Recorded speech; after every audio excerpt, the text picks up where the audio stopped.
Praise the Lord. Aroma ടിവിയുടെ എല്ലാ മാന്യ ശ്രോതാക്കൾക്കും വേഗം വരുന്ന കർത്താവായ യേശുക്രിസ്തുവിന്റെ നാമത്തിൽ വന്ദനത്തെയും സ്വാഗതത്തെയും അറിയിക്കുന്നു. അനുഗ്രഹീതവും മനോഹരവുമായ നല്ല നിമിഷങ്ങൾക്കായി, നല്ല ദിവസത്തിനായി കർത്താവിന് സ്തോത്രം ചെയ്യുന്നു. അരോമ ടിവിയുടെ പ്രേക്ഷകരോടൊപ്പം വീണ്ടും ഒരുമിച്ച് ഒരു പ്രാവശ്യം കൂടി ആയിരിക്കുന്നത് ഞങ്ങൾക്ക് വളരെ സന്തോഷമുണ്ട്. ഇന്ന് നമ്മൾ ക്ഷണം സ്വീകരിച്ച് നമ്മോടൊപ്പം ജോയിൻ ചെയ്തിരിക്കുന്നത് കർത്താവിന്റെ വിലപ്പെട്ട ദാസൻ പാസ്റ്റർ അംജിത് AK ആണ്. ഈ കാലയളവിൽ കർത്താവിന് വേണ്ടി ഏറെ പ്രയോജനപ്പെട്ടുകൊണ്ടിരിക്കുന്ന, ദൈവശക്തമായി ഉപയോഗിച്ചുകൊണ്ടിരിക്കുന്ന, വിവിധ വേദികളിൽ ഈ നാളിൽ കർത്താവിനെ ഉയർത്തുവാൻ ദൈവം അയച്ചുകൊണ്ടിരിക്കുന്ന അനുഗ്രഹീതനായ ദൈവദാസൻ തൻ്റെ ജീവിതാനുഭവങ്ങൾ നമ്മോടൊപ്പം ഷെയർ ചെയ്യുമ്പോൾ നമുക്ക് ഏവർക്കും വലിയൊരു അനുഗ്രഹമായി തീരേണ്ടതിന് ശ്രദ്ധയോട് സ്കിപ്പ് ചെയ്യാതെ അവസാനം വരെ കാണുകയും കേൾക്കുകയും ചെയ്യാൻ നാം എല്ലാവരും പ്രാർത്ഥനയോടെ ആയിരിക്കുമ്പോൾ കർത്താവിൻ്റെ വിലപ്പെട്ട ദാസൻ പാസ്റ്റർ അംജിത് AK തികഞ്ഞ സ്നേഹത്തോടും ആദരവോടും കൂടി അരോമ ടിവിയുടെ പ്രേക്ഷകരോടൊപ്പം സമയം ചിലവഴിക്കുന്നതിനായിട്ട് ഞങ്ങൾ സ്വാഗതം ചെയ്തു. പ്രൈസ് ലോർഡ് ദൈവദാസനെ. കർത്താവിന്റെ ദാസനെ അരോമ ടിവിയുടെ പ്രേക്ഷകരോടൊപ്പം പരിചയപ്പെടുത്തുന്നത് ഞങ്ങൾക്ക് വളരെ സന്തോഷമുണ്ട്. ഒന്ന് പരിചയപ്പെടുത്താമോ? എവിടെ നിന്നാണ് ജോയിൻ ചെയ്തിരിക്കുന്നത്? കുടുംബാംഗങ്ങളെ ഒരു വാക്കിൽ പരിചയപ്പെടുത്താമോ? പക്ഷേ എന്റെ പേര് അംജിത് AK എന്നാണ്. ഞാൻ കോട്ടയം സ്വദേശിയാണ്. ഇപ്പോൾ കോറമംഗലത്ത് ഇന്ത്യ പെന്തക്കോസ് ദൈവസഭയോടുള്ള ബന്ധത്തിൽ കുട്ടമ്പുഴ എന്ന സ്ഥലത്ത് കുടുംബമായി ശുശ്രൂഷയിലായിരിക്കും. ദൈവദാസനെ പരിചയപ്പെടുത്തിയാൽ വളരെ സന്തോഷമുണ്ട്. കർത്താവ് അനുഗ്രഹിക്കട്ടെ. തുടർന്ന് അരോമ ടിവിയുടെ പ്രേക്ഷകരുമായിട്ട് പങ്കുവയ്ക്കാൻ ആഗ്രഹിക്കുന്ന ജീവിതാനുഭവങ്ങൾ, ദൈവം നടത്തിയ അത്ഭുതകരമായ വഴികൾ, ദൈവനാമ മഹത്വത്തിന് വേണ്ടി ബാല്യകാലം മുതലിഞ്ഞിട്ടുള്ള നല്ല ഓർമ്മകൾ സംസാരിക്കുന്നതിനായിട്ട് സമയം വേർതിരിച്ചുകൊള്ളും. ദൈവത്തിന്റെ പരിശുദ്ധമായ നാമം വാഴ്ത്തപ്പെടുമാറാകട്ടെ. പ്രിയ ഡാനിയൽ ജോൺ പാസ്റ്റർ, അരോമ ടിവിയുടെ പ്രേക്ഷകർ എല്ലാവർക്കും ക്രിസ്തുയേശുവിൽ എൻ്റെ സ്നേഹവും വന്ദനവും അറിയിക്കുകയാണ്. പ്രത്യേകിച്ച് ഈ മാധ്യമത്തിൽ കൂടി കർത്താവിന്റെ എൻ്റെ ജീവിതത്തിൽ ചെയ്ത അനുഭവങ്ങൾ സാക്ഷ്യമായി പറയാൻ ഇങ്ങനെ ഒരു വേദി ഒരുക്കപ്പെട്ടതിനെ ഓർത്ത് ഞാൻ ദൈവത്തിന് സ്തോത്രം ചെയ്യുന്നു. എൻ്റെ അനുഭവങ്ങൾ മറ്റുള്ളവർക്ക് പ്രചോദകവും ദൈവത്തെ അറിയാൻ ഒരു മുഖാന്തരവുമായി തീരുന്നു എന്നറിയുന്നത് അതിന് കാരണമായി തീരുന്നുവെങ്കിൽ അത് തികച്ചും സന്തോഷം നൽകുന്ന ഒരു കാര്യമാണ്. പ്രത്യേകിച്ച് അതിന് മുൻകൈ എടുക്കുന്ന ഇതുപോലെ അനേക വ്യക്തികളുടെ സാക്ഷ്യങ്ങൾ നമ്മളിലേക്ക് എത്തിക്കാൻ പരിശ്രമിക്കുന്ന പ്രിയ ഡാനിയൽ ജോൺ പാസ്റ്ററെ ഓർത്ത് ഞാൻ ദൈവത്തിന് സ്തോത്രം ചെയ്യുന്നു. പലപ്പോഴും നമ്മുടെയൊക്കെ ജീവിതങ്ങളിൽ സംഭവിക്കുന്ന അനുഭവങ്ങൾ മറ്റുള്ളവർ അറിയാതെ പോകുമ്പോൾ ഇതൊരു വലിയൊരു വേദിയാണ്. എത്രയോ ആയിരങ്ങൾ ഈ സാക്ഷ്യം കണ്ട്, ഞാനും ഇതിനു മുൻപ് പലതവണ അരോമ ടിവിയുടെ ഇതിലൂടെ സാക്ഷ്യങ്ങൾ കേട്ട് അത് വ്യക്തിപരമായ എൻ്റെ ജീവിതത്തിലും പലപ്പോഴും വലിയ ഒരു ആത്മ പ്രചോദനത്തിന് കാരണമായി തീർന്നിട്ടുണ്ട്. ആ ഒരു ശുശ്രൂഷയ്ക്ക് കർത്താവിന്റെ ദാസനെ, പ്രത്യേകിച്ച് അരോമ ടിവിയെ ദൈവം ഉപയോഗിക്കുന്നുണ്ടല്ലോ എന്ന് ഓർക്കുമ്പോൾ ഞാൻ ദൈവത്തെ സ്തുതിക്കുകയാണ്. ഇനിയും അനേകായിരങ്ങൾക്ക് ഈ ഒരു മാധ്യമം ദൈവത്തെ അറിയുന്നതിനും ദൈവത്തോട് ചേർന്ന് നിൽക്കുന്നതിനും ഒരു കാരണമായി തീരട്ടെ. എൻ്റെ സാക്ഷ്യത്തിലേക്ക് പ്രവേശിക്കുവാൻ ഞാൻ താല്പര്യപ്പെടുന്നു. ഞാൻ കോട്ടയത്ത് കൊശമറ്റങ്കവല എന്ന് പറയുന്ന ഒരു സ്ഥലത്താണ് ജനിക്കുന്നത്. എൻ്റെ പിതാവിന്റെ തറവാട് അവിടെയാണ്. എന്നാൽ ഞാൻ ജനിച്ച് ചില വർഷങ്ങൾ കഴിഞ്ഞപ്പോൾ തന്നെ എൻ്റെ പിതാവ് അവിടുത്തെ അദ്ദേഹത്തിന്റെ തറവാടും മറ്റും വിറ്റ് ഈ കോട്ടയത്ത് തന്നെ ഇറഞ്ഞാലടുത്ത് ശോഭാപ്രസം എന്ന് പറയുന്ന ഒരു സ്ഥലത്ത് വീട് വെച്ച് ഒരു താമസം ആരംഭിച്ചു. ഞാൻ വളരുന്നത് അവിടെയാണ്. എൻ്റെ ബാല്യകാലം, എൻ്റെ ഓർമ്മകൾ മുഴുവൻ അവിടെയാണ്. ഈ തറവാടുമായിട്ട് ബന്ധപ്പെട്ട് വലിയ ഓർമ്മകൾ എനിക്കില്ല. ഞങ്ങൾ താമസിച്ച സ്ഥലം എന്ന് പറയുന്നത് ഒരു ഐലൻഡ് പോലത്തെ ഒരു സ്ഥലമാണ്. അങ്ങനെ പറയുന്നതായിരിക്കും കുറച്ചുകൂടെ നല്ലത്. ചുറ്റുപാടും വീടുകളൊക്കെ ഉണ്ട്. പക്ഷേ ഞങ്ങൾ താമസിച്ച ഒരിടത്ത് ഒരു 8-10 വീടുകൾ മാത്രം ഒരു ഏരിയ ആയിട്ട്. ഇതിൽ കൂടുതലും ഹിന്ദു വിഭാഗത്തിൽപ്പെട്ട ആളുകളായിരുന്നു ഉണ്ടായിരുന്നത്. ഞാൻ ജനിച്ചു വളർന്നത് ഒരു നായർ കുടുംബത്തിലാണ്. എൻ്റെ കുടുംബ പശ്ചാത്തലം അതായിരുന്നു. ഞങ്ങളുടെ ചുറ്റുപാടും താമസിക്കുന്ന ആളുകളും അങ്ങനെയുള്ളവരാണ്. എന്നാൽ ഞാൻ നഴ്സറി പഠിക്കുന്ന സമയത്ത് റാന്നിയിൽ നിന്ന് ഒരു ആന്റി, ലിസി എന്നാണ് ആന്റിയുടെ പേര്. ആന്റി നിത്യതയിൽ വിശ്രമിക്കുന്നു. പ്രിയ ആന്റിയുടെ ഹസ്ബൻഡ്, ഒരു 4 പെൺകുഞ്ഞുങ്ങൾ, ഹസ്ബൻഡിന്റെ സഹോദരി, ഇത്രയും പേര് ഞങ്ങളുടെ ഈ ചുറ്റുവട്ടത്തേക്ക് താമസത്തിനായിട്ട് കടന്നു വരികയാണ്. അപ്പൊ ആ ആന്റിയുടെ ഇളയ കുഞ്ഞ് ലിൻഡു, ഞാനും ലിൻഡു ഒരുമിച്ച് ഒരു ക്ലാസ്സിലാണ് പഠിക്കുന്നത്. ഞങ്ങളുടെ പ്രദേശത്തെ കുഞ്ഞുങ്ങൾ കളിക്കാൻ വരുന്നത് ഇവരുടെ വീടിന് മുൻപിൽ കുറച്ച് സ്ഥലമുണ്ട്. ഞങ്ങൾ ഒരുമിച്ച് കൂടി അവിടെയാ കളിക്കുന്നത്. പ്രത്യേകിച്ച് ഈ ശനിയാഴ്ച ദിവസങ്ങളിലൊക്കെ അവധിയുള്ളപ്പോൾ ഞങ്ങൾ അവിടെ ഒരുമിച്ച് കൂടി. തീരെ ചെറുതാ പിള്ളേരെല്ലാം, ഞങ്ങളുടെ ആ സമപ്രായക്കാര് കുഞ്ഞുങ്ങളെല്ലാം ചെറുതാണ്. അപ്പൊ ഒരുമിച്ച് കൂടി ഞങ്ങൾ കളിക്കുന്ന ഒരു സമയമുണ്ട്. അപ്പൊ ഒരിക്കൽ ഞങ്ങൾ ഇങ്ങനെ കളിച്ചുകൊണ്ടിരിക്കുമ്പം ഒരു ആന്റി അവരുടെ വീട്ടിലേക്ക് അതിഥിയായിട്ട് കടന്നു വരുന്നു. ഞാൻ നോക്കുമ്പം ഈ 4 കുഞ്ഞുങ്ങളും, 4 പെൺകുഞ്ഞുങ്ങളും ഈ ആന്റി വന്നപ്പോ ഇവരുടെ കൂടെ കയറിപ്പോയി. ഈ ചെറിയ പ്രായമായതുകൊണ്ട് തന്നെ ക്യൂരിയോസിറ്റി ഭയങ്കര കൂടുതൽ. അപ്പൊ ഇവരെവിടെ പോയി എന്ത് ചെയ്യുന്നു എന്നറിയാനായിട്ടുള്ള ഒരു വ്യഗ്രത കാരണം ഞാൻ ഇവരുടെ പുറകെ ആ വീട്ടിലേക്ക് ചെന്നു. അപ്പൊ ഞാൻ ചെല്ലുമ്പോൾ കാണുന്നത് ഈ ആന്റി ഒരു പായ ഇട്ടിട്ട് ഈ കുഞ്ഞുങ്ങളെ 4 പേരെയും ആ പായിൽ ഇരുത്തിയിട്ട് ആ പുള്ളിക്കാരി എന്തോ പഠിപ്പിക്കാൻ പരിശ്രമിക്കുക. അപ്പോഴാണ് ഞാൻ ആ വീട്ടിലേക്ക് ചെല്ലുന്നത്. ഞാൻ ആ വീട്ടിൽ എനിക്ക് സ്വാതന്ത്ര്യമുണ്ട്, അതുകൊണ്ട് തന്നെ കതക് തുറന്നു കിടന്നത് കൊണ്ട് ഞാൻ അകത്തേക്ക് കയറി. പക്ഷേ അവിടുത്തെ ലിസി എന്ന് പറയുന്ന ആന്റി വന്നിട്ട് പറഞ്ഞു, മോനെ നീ വേണ്ട പൊക്കോ, നീ ക്ലാസ്സിൽ അറ്റൻഡ് ചെയ്യേണ്ടെന്ന് പറഞ്ഞു. കൊച്ചാണ്, എനിക്ക് കാര്യം മനസ്സിലായില്ല. വന്ന ആന്റി, ക്ലാസ് എടുക്കാൻ വന്ന ആന്റി പറഞ്ഞു, സാരയില്ല, ആ കുഞ്ഞു ഓടി ഇരുന്നോട്ടെ, അവൻ അവിടെ ഇരിക്കുന്നോണ്ട് എന്നാ കുഴപ്പം ലിസി എന്ന് ചോദിച്ചപ്പം പുള്ളിക്കാരി തിരിച്ചു പറഞ്ഞു, അല്ലെങ്കിൽ തന്നെ എനിക്കിവിടെ ദേശത്ത് സ്വസ്ഥതയും സമാധാനവും ഇല്ല. പലരും ഞാനൊരു വിശ്വാസി ആയതുകൊണ്ട് പ്രാർത്ഥിക്കുകയും പാട്ട് പാടുകയൊക്കെ ചെയ്യുന്നത് കൊണ്ട് അതിന്റെ പേരിൽ പ്രശ്നമുണ്ട്. അപ്പൊ ഇങ്ങനെ ഒരു കുഞ്ഞിനെ കൂടെ ഇതിനകത്ത് പിടിച്ചിരുത്തിയെന്ന് പറഞ്ഞാൽ പിന്നെ നാളെ എനിക്ക് അതിന്റെ പേരിൽ ഈ ദേശത്തൊരു സ്വൈര്യം ഉണ്ടാകത്തില്ല. അതുകൊണ്ട് അവനെ ആന്റി പറഞ്ഞു വിട്ടേക്കാൻ പറഞ്ഞു. അപ്പം ആന്റി മനസ്സില്ലാ മനസ്സോടെ ഗസ്റ്റ് വന്ന ആന്റി എന്നോട് പറഞ്ഞു, മോനെ നീ എന്നെ പൊക്കോളാൻ പറഞ്ഞു. അവരെന്നെ ഇറക്കി വിട്ടിട്ട് വാതിലടച്ചു. പക്ഷേ വാതിലടച്ചവരെന്നെ ഇറക്കി വിട്ടപ്പം എന്റെ അകത്തെ ആ വ്യഗ്രത, അല്ലെങ്കിൽ അവരെന്താ ചെയ്യാൻ പോകുന്നതെന്ന് അറിയാനുള്ള ആ ത്വര വല്ലാതെ അങ്ങ് വർദ്ധിച്ചു. ഞാൻ ജനാലയ്ക്കൽ നിന്ന് ഇവരെന്താ പറയുന്നതെന്ന് കേൾക്കാനുള്ള താല്പര്യത്തോടെ അവരെ വീക്ഷിച്ചുകൊണ്ട് നിന്നു. ഞാൻ ഈ ക്ലാസ് എടുക്കുന്നത് ദാനിയേലിനെ കുറിച്ചാണ്. എന്നാ ആന്റി സംസാരിക്കുന്നത് ദാനിയേലിനെ സിംഹത്തിന്റെ കുടിയിൽ. അപ്പൊ എനിക്ക് ആ കഥകളൊക്കെ പുതിയതാ. കാര്യം ഞാൻ ആ ബൈബിള് കണ്ടിട്ടില്ല, ബൈബിള് വായിച്ചിട്ടില്ല, ഈ കഥകളൊന്നും കേട്ടിട്ടില്ല. പക്ഷെ ഈ ആന്റി ക്ലാസ് എടുക്കുമ്പോൾ ഞാൻ കണ്ട മറ്റൊരു കാര്യം, ഈ ക്ലാസ് എടുക്കുന്ന ഈ സഹോദരിയുടെ സമീപത്തൊരു വെളിച്ചം, അത് എനിക്ക് എന്റെ കണ്ണിന് ദൃശ്യമായി. ആ വെളിച്ചം എന്നെ വല്ലാതെ ആകർഷിച്ചു. ഞാൻ ആ ക്ലാസ് അവരെടുത്ത സമയം മുഴുവൻ ആ പുറത്തു നിന്ന് ആ ക്ലാസ് കേട്ടു. വളരെ താല്പര്യത്തോടെ മടങ്ങി എന്റെ വീട്ടിൽ ചെന്ന് എന്റെ അമ്മയോട് പറഞ്ഞു, അമ്മേ ഞാനിന്ന് ലിസിയാനിയുടെ വീട്ടിൽ പോയി, ഇങ്ങനെ ഒരു ക്ലാസ് നടന്നു, ഞാൻ ആ കഥകളെല്ലാം കേട്ടു. പക്ഷെ പറഞ്ഞു തീർന്നതിന് മുൻപ് എന്റെ അമ്മ എന്നെ അടിച്ചു.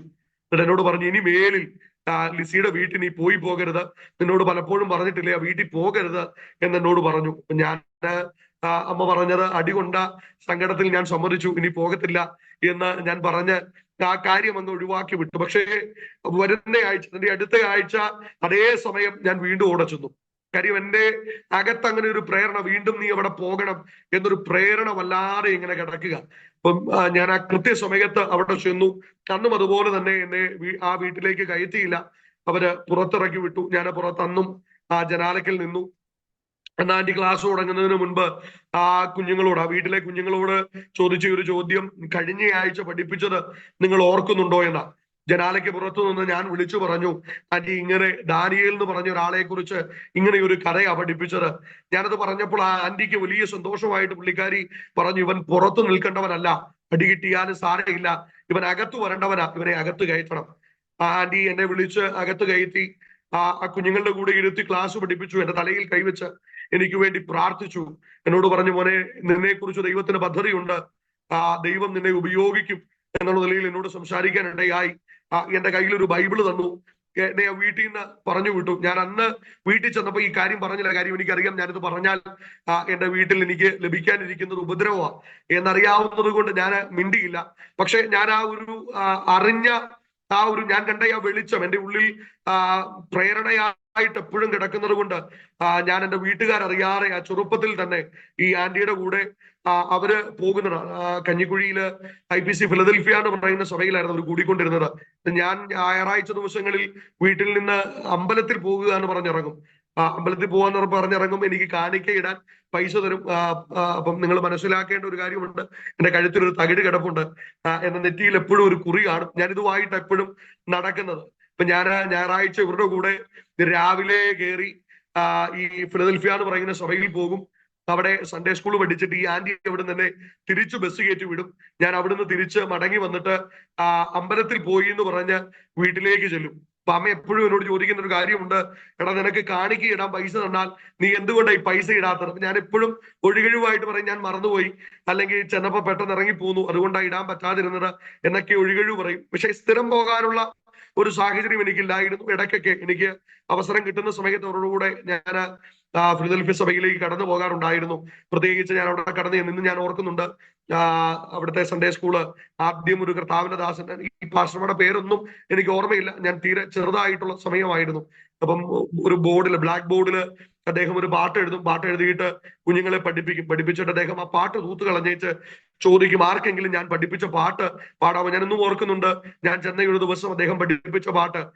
എനിക്ക് അതിനെക്കുറിച്ചൊന്നും പാട്ടിന്റെ വരികളോ അല്ലെങ്കിൽ അതിന്റെ ആശയങ്ങളോ ഒന്നും വ്യക്തമായ ബോധ്യമില്ല. പക്ഷേ ഞാൻ ഈ പഠിക്കുന്ന കാര്യങ്ങൾ എന്റെ ഹൃദയത്തിൽ ദൈവം ശേഷിപ്പിച്ചു. അതാണ് ഏറ്റവും വലിയ യാഥാർത്ഥ്യം. ഒരു പക്ഷേ എന്റെ കുടുംബത്തെ, എന്നെ ദൈവം മുന്നമേ കണ്ടതുകൊണ്ടായിരിക്കാം ഞാൻ അദ്ദേഹം പറഞ്ഞ പാട്ട് മുൻപിൽ ചെന്ന് പാടി. അപ്പൊ എന്നെ കണ്ട കുഞ്ഞുങ്ങൾക്കൊക്കെ ഒരു ആശ്ചര്യമാണ്. അവർ കണ്ട ഒരു ഒരു ഒരു അവരുടെ കൂട്ടത്തിലുള്ള ഒരാളെ പോലെയല്ല ഞാൻ, വളരെ വ്യത്യസ്തനായിട്ടാണ് ഇരിക്കുന്നത്. അതുകൊണ്ട് തന്നെ അവർക്കൊക്കെ എന്നെ കാണുമ്പോൾ വലിയൊരു ആശ്ചര്യമായിരുന്നു. ആ സമയത്ത് ഈ ഫിലദൽഫിയ സഭയിൽ ഷോൺ എന്ന് പറഞ്ഞൊരു പയ്യൻ ഉണ്ടായിരുന്നു.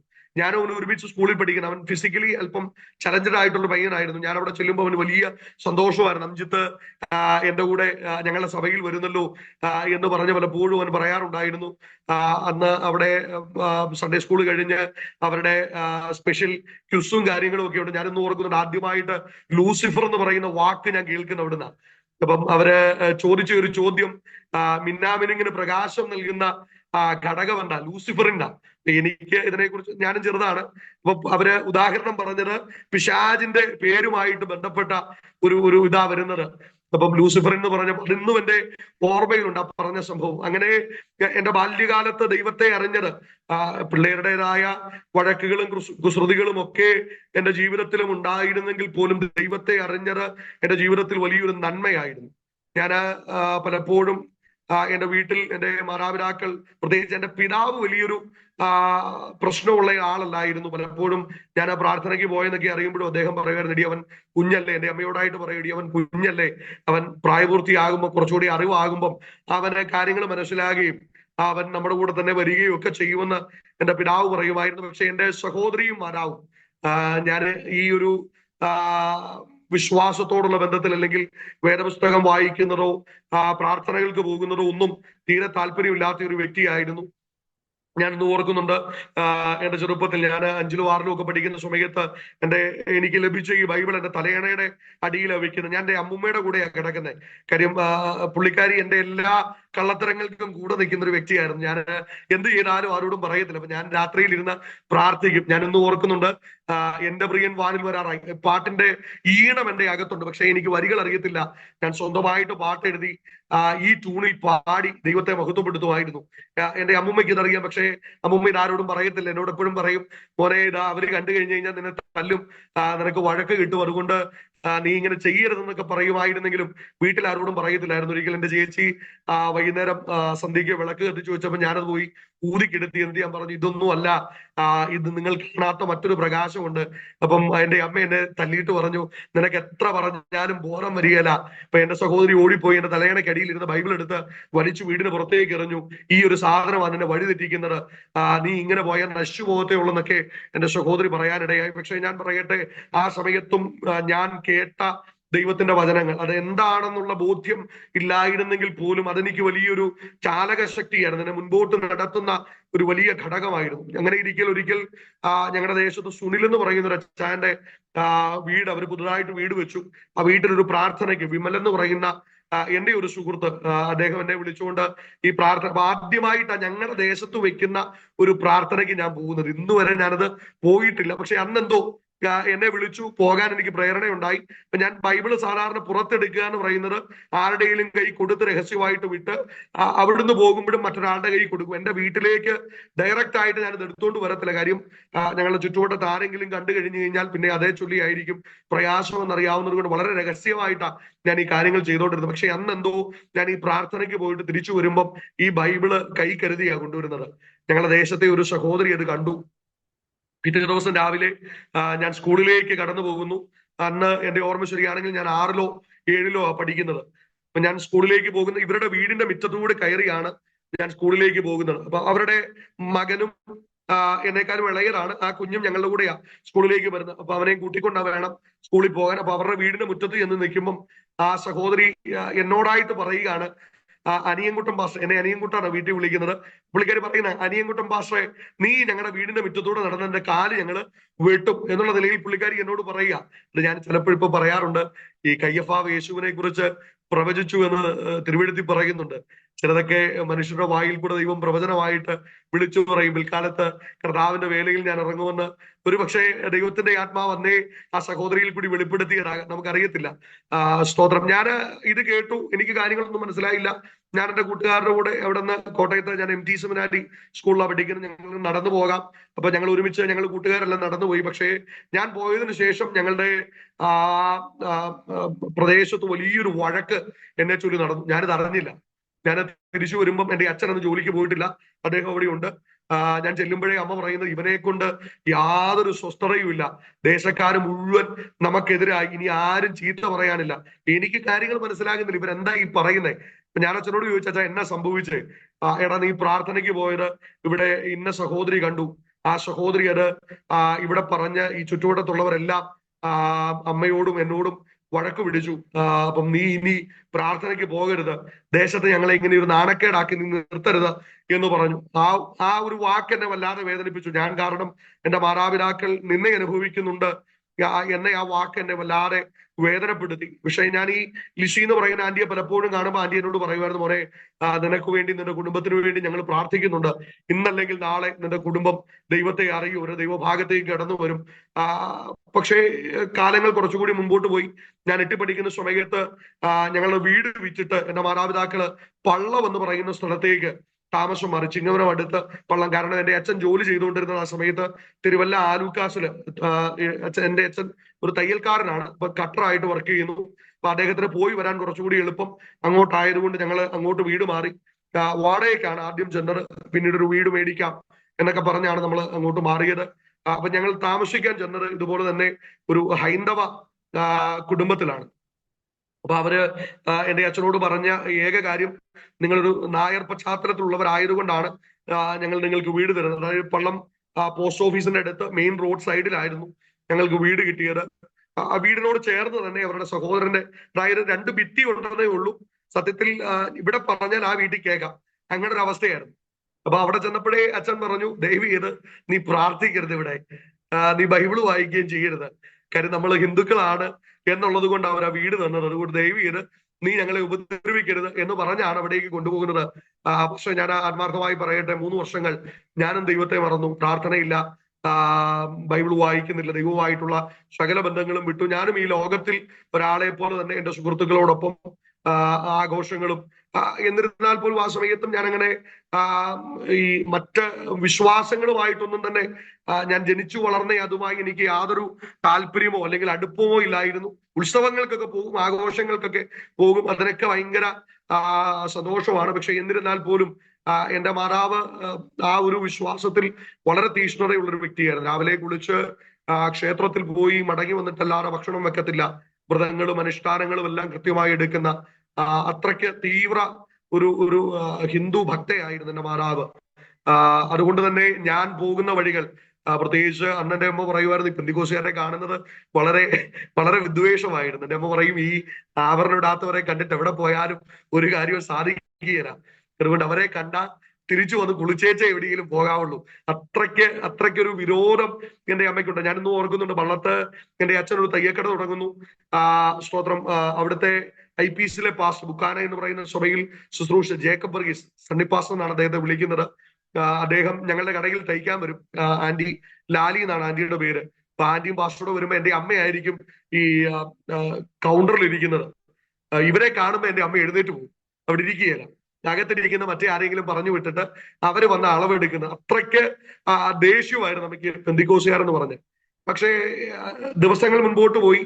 എന്റെ ചേച്ചിയുടെ +2 വിദ്യാഭ്യാസം കഴിഞ്ഞു. അവള് ഹ്യൂമാനിറ്റീസ് ആയിരുന്നു +1 +2 പഠിച്ചത്.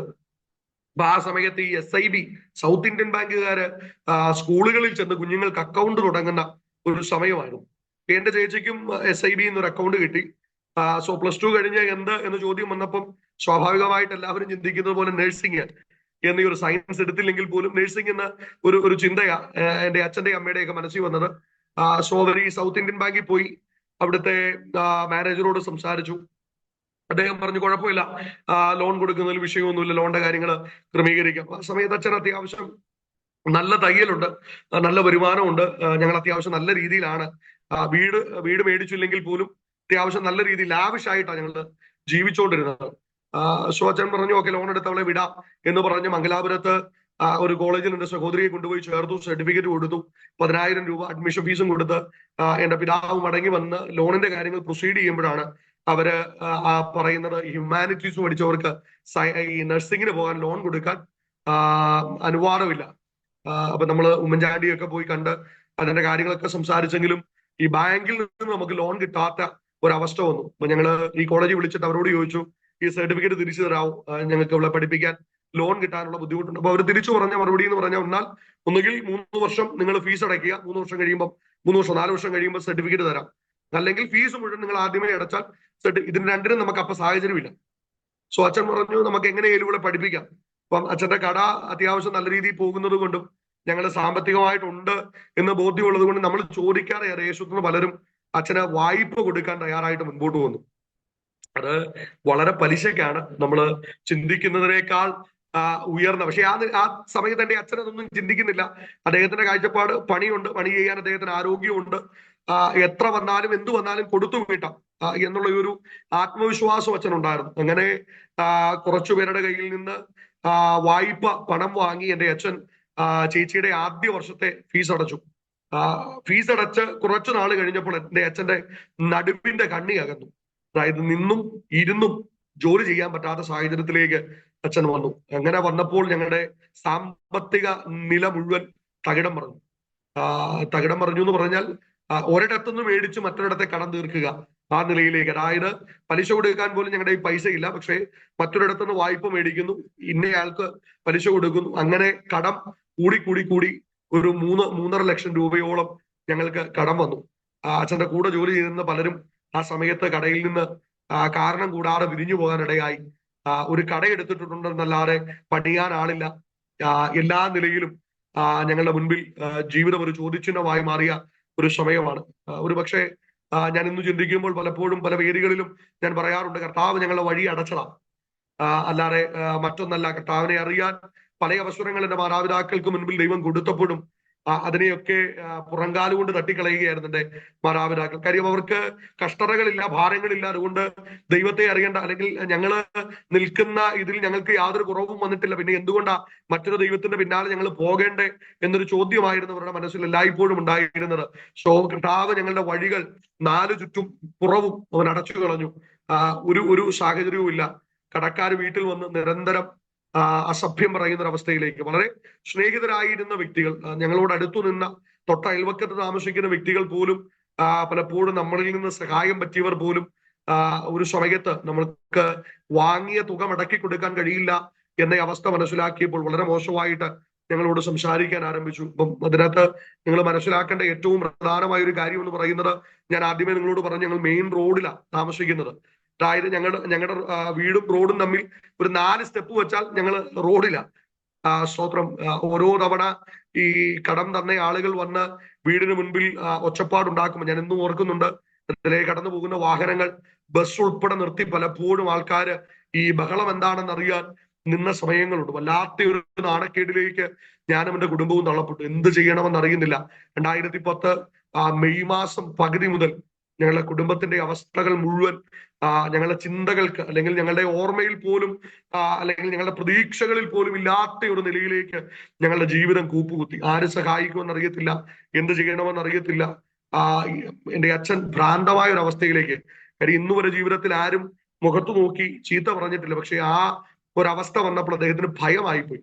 ആളുകളെ ഫേസ് ചെയ്യാൻ കഴിയുന്നില്ല, വീടിന് പുറത്തേക്ക് ഇറങ്ങുന്നില്ല. ആ സമയത്തും തിരുവല്ലയിൽ പോയാൽ അദ്ദേഹത്തിന് ജോലിയുണ്ട്, പക്ഷേ ആൾക്ക് പുറത്തിറങ്ങാൻ പേടിയാണ്. വീടിന് അകത്ത് ഒരു മുറിക്കകത്ത് അടച്ചിരുന്ന ഒരു ഭ്രാന്തനെ പോലെ എന്റെ അച്ഛൻ മരിക്കാം എന്ന് പറയുന്ന ഒരു ത്വര ആ വ്യക്തിയുടെ ഉള്ളിലേക്ക് വന്ന് എങ്ങനെ മരിക്കണം എന്ന ചിന്താഗതിയിലേക്ക് എന്റെ അച്ഛനാകാൻ തുടങ്ങി. ആ സമയത്ത് എന്റെ സഹോദരി മംഗലാപുരത്താണ്. അവൾ ഈ വിഷയങ്ങളൊന്നും അറിയുന്നില്ല. ഞാനുണ്ട്, എന്റെ അമ്മയുണ്ട്, എന്റെ അച്ഛന്റെ അമ്മയുണ്ട്. ഞങ്ങൾ 4 പേരുമാണ് വീട്ടിൽ താമസിക്കുന്നത്. അച്ഛൻ മരിക്കാം, വാ തുറന്നാൽ അച്ഛന്റെ വായിൽ നിന്ന് അങ്ങനെ ഒരു വാക്ക് മാത്രമേ ഉള്ളൂ, മരിക്കാം, മരിക്കാം, നമുക്ക് മുൻപോട്ട് പോകാൻ പറ്റുകയില്ല. ഈ അവസ്ഥയെ നമ്മൾ ഒരിക്കലും തരണം ചെയ്യത്തില്ല. ഞാൻ എന്നെ കേൾക്കുന്ന ഈ അരോമ ടിവിയുടെ പ്രേക്ഷകരോട് ആത്മാർത്ഥമായി പറയാം, പിശാച് നമ്മുടെ ജീവിതത്തിൽ വരുന്ന കഷ്ടതകളെ പലപ്പോഴും മുതലെടുക്കും. തിരുവചനത്തിൽ കർത്താവ് തന്നെ പറയുന്നുണ്ട്, അറുപ്പാനും മുടിപ്പാനും മോഷ്ടിപ്പാനുമാ ആ ദുഷ്ടൻ വരുന്നതെന്ന്. അർത്ഥാൽ നമ്മുടെ ജീവിതത്തിലെ നന്മകളെ ഇല്ലാതെയാക്കിക്കൊണ്ട്, നമ്മുടെ ജീവിതത്തിലെ സന്തോഷങ്ങളെ ഇല്ലാതാക്കിക്കൊണ്ട്, നമ്മുടെ സമാധാനത്തെ മൊത്തം മുടിച്ചു കളഞ്ഞുകൊണ്ട് ഇവൻ ചില സമയങ്ങളിൽ നമ്മുടെ ജീവിതത്തിൽ ഒരു തേരോട്ടം നടത്തും.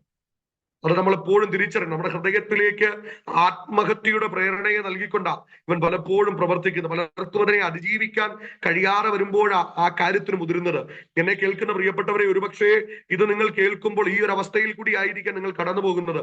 ഞാൻ ആത്മാർത്ഥമായി നിങ്ങളോട് പറയാം, പിശാച് എത്രയൊക്കെ നിങ്ങളുടെ ജീവിതത്തെ നശിപ്പിക്കാൻ പരിശ്രമിച്ചാലും നിങ്ങൾക്ക് ജീവൻ നൽകാൻ, സമൃദ്ധിയായി ജീവൻ നൽകാൻ ഇറങ്ങി വന്ന ഒരു കർത്താവ്, എന്റെ കുടുംബത്തെ ഉദ്ധരിച്ച് ഇന്ന് ഈ നിലയിലേക്ക് എത്തിച്ചേർത്തത് കർത്താവിന്റെ പ്രവൃത്തി ഒന്നു മാത്രം. അങ്ങനെയെങ്കിൽ നിങ്ങൾ പൂർണ്ണമായി വിശ്വസിക്കണം, കർത്താവിങ്കൽ ഏൽപ്പിച്ചു കൊടുക്കാൻ തയ്യാറുണ്ടെങ്കിൽ അവന്റെ പ്രവൃത്തികൾ നമ്മുടെ ബുദ്ധിക്ക് അതീതമാണ്.